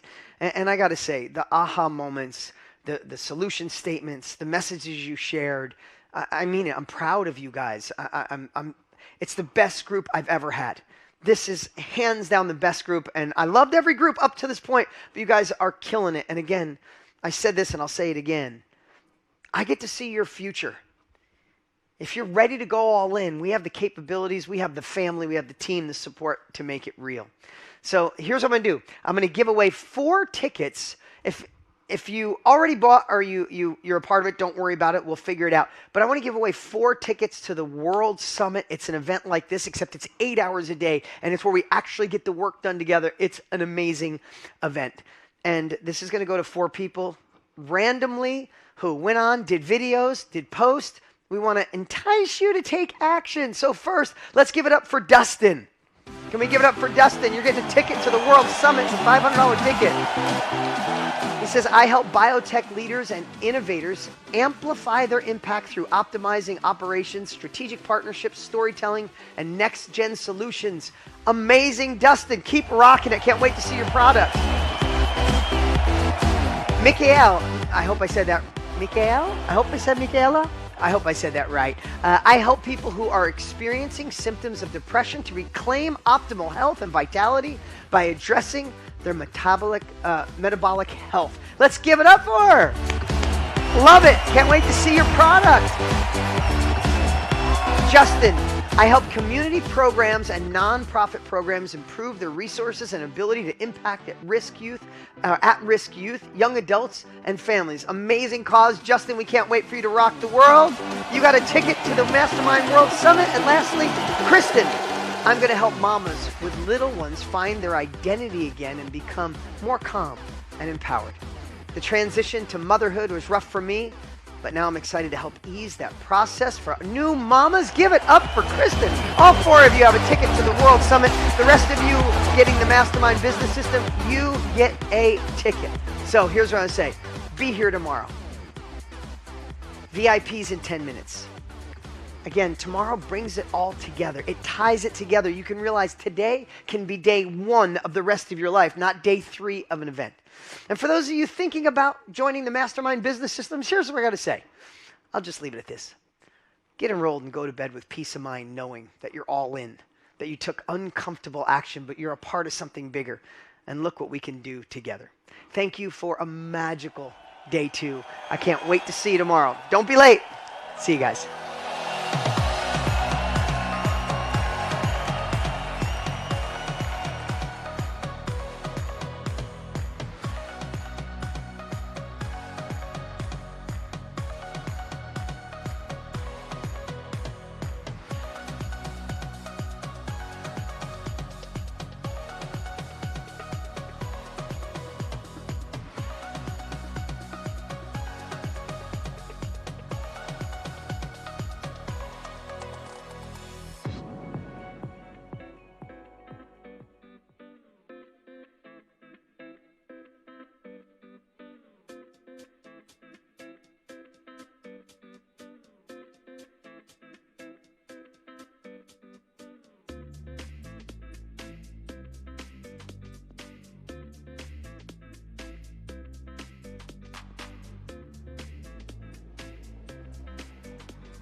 Hey, I got a confession. Been losing all momentum. Just because it's easy, well, that don't make it better. I wanna dig my hands deep down in the dirt. Take a walk along the street if I'm feeling dessert. All of this convenience just doesn't work for me. I wanna play with fire, let me get hurt. Can we take it back to 95? Before we had this drama in our lives, just staring at the screen every day and night. I miss the rush of living in real life. Go get your DeLorean. Oh, I miss the summers with you and never swipe left to right. Snuck in your window, no friend request, no, just spent the night. I had to walk right up to your locker and risk you saying, boy, just don't bother. I know this all just makes me sound ancient, but sons and daughters, that shit was amazing. Can we take it back to 95? Before we had this drama in our lives, just staring at the screen every day and night. I miss the rush of living in real life.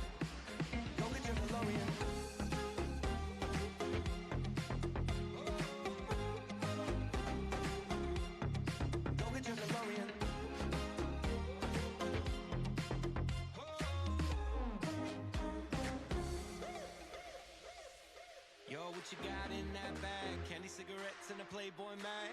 Man, you used to have to work for that. Wait for me, gotta dial up. Can't call my landline cause it's all tied up. Just bike over then. Oh, oh, oh.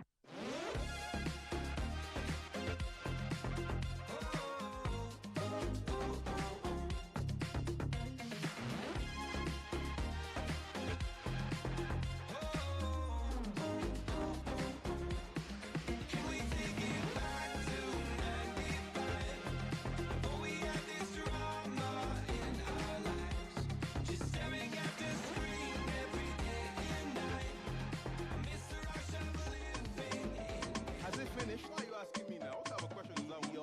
Is the album finished or do we have a few more songs to go? It seems like it's got 1 or 2 more. Oh, we are not done yet. Okay. No, I've heard you, Sha. What is all this ruckus? Tell me.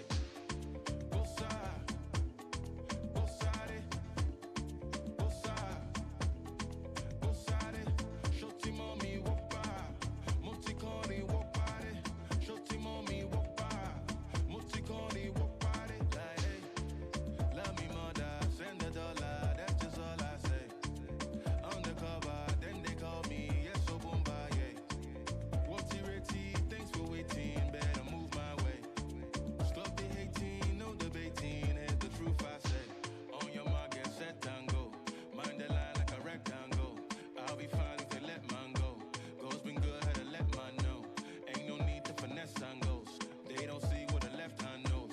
I don't need what the next man shows. I say, go side, love me mother, send $1, that's just all I say. Undercover, then they call me, yes, so boom, yeah. What's ready? Thanks for waiting, better move my way. Stop the hating, no debating, here's the truth I say. Go side.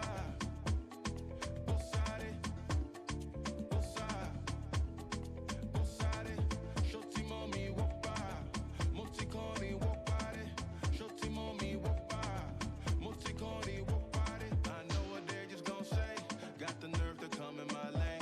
I won't give you none of my time. Keep that energy for my space. Don't you hate, don't you violate me. I got 100 more, so don't make me. By the time we done, you gon' rate me. And it's for the sun, so don't make me. Opa, this right here is a whole party. No talks with an enemy, no parlay. Tell the old guy and the old Charlie. We just want vibing and go our way. Sing about God, he the most high great. Niggas say that's so boom yeah, but I ain't never met one like Yahweh. That's so bad. Go side.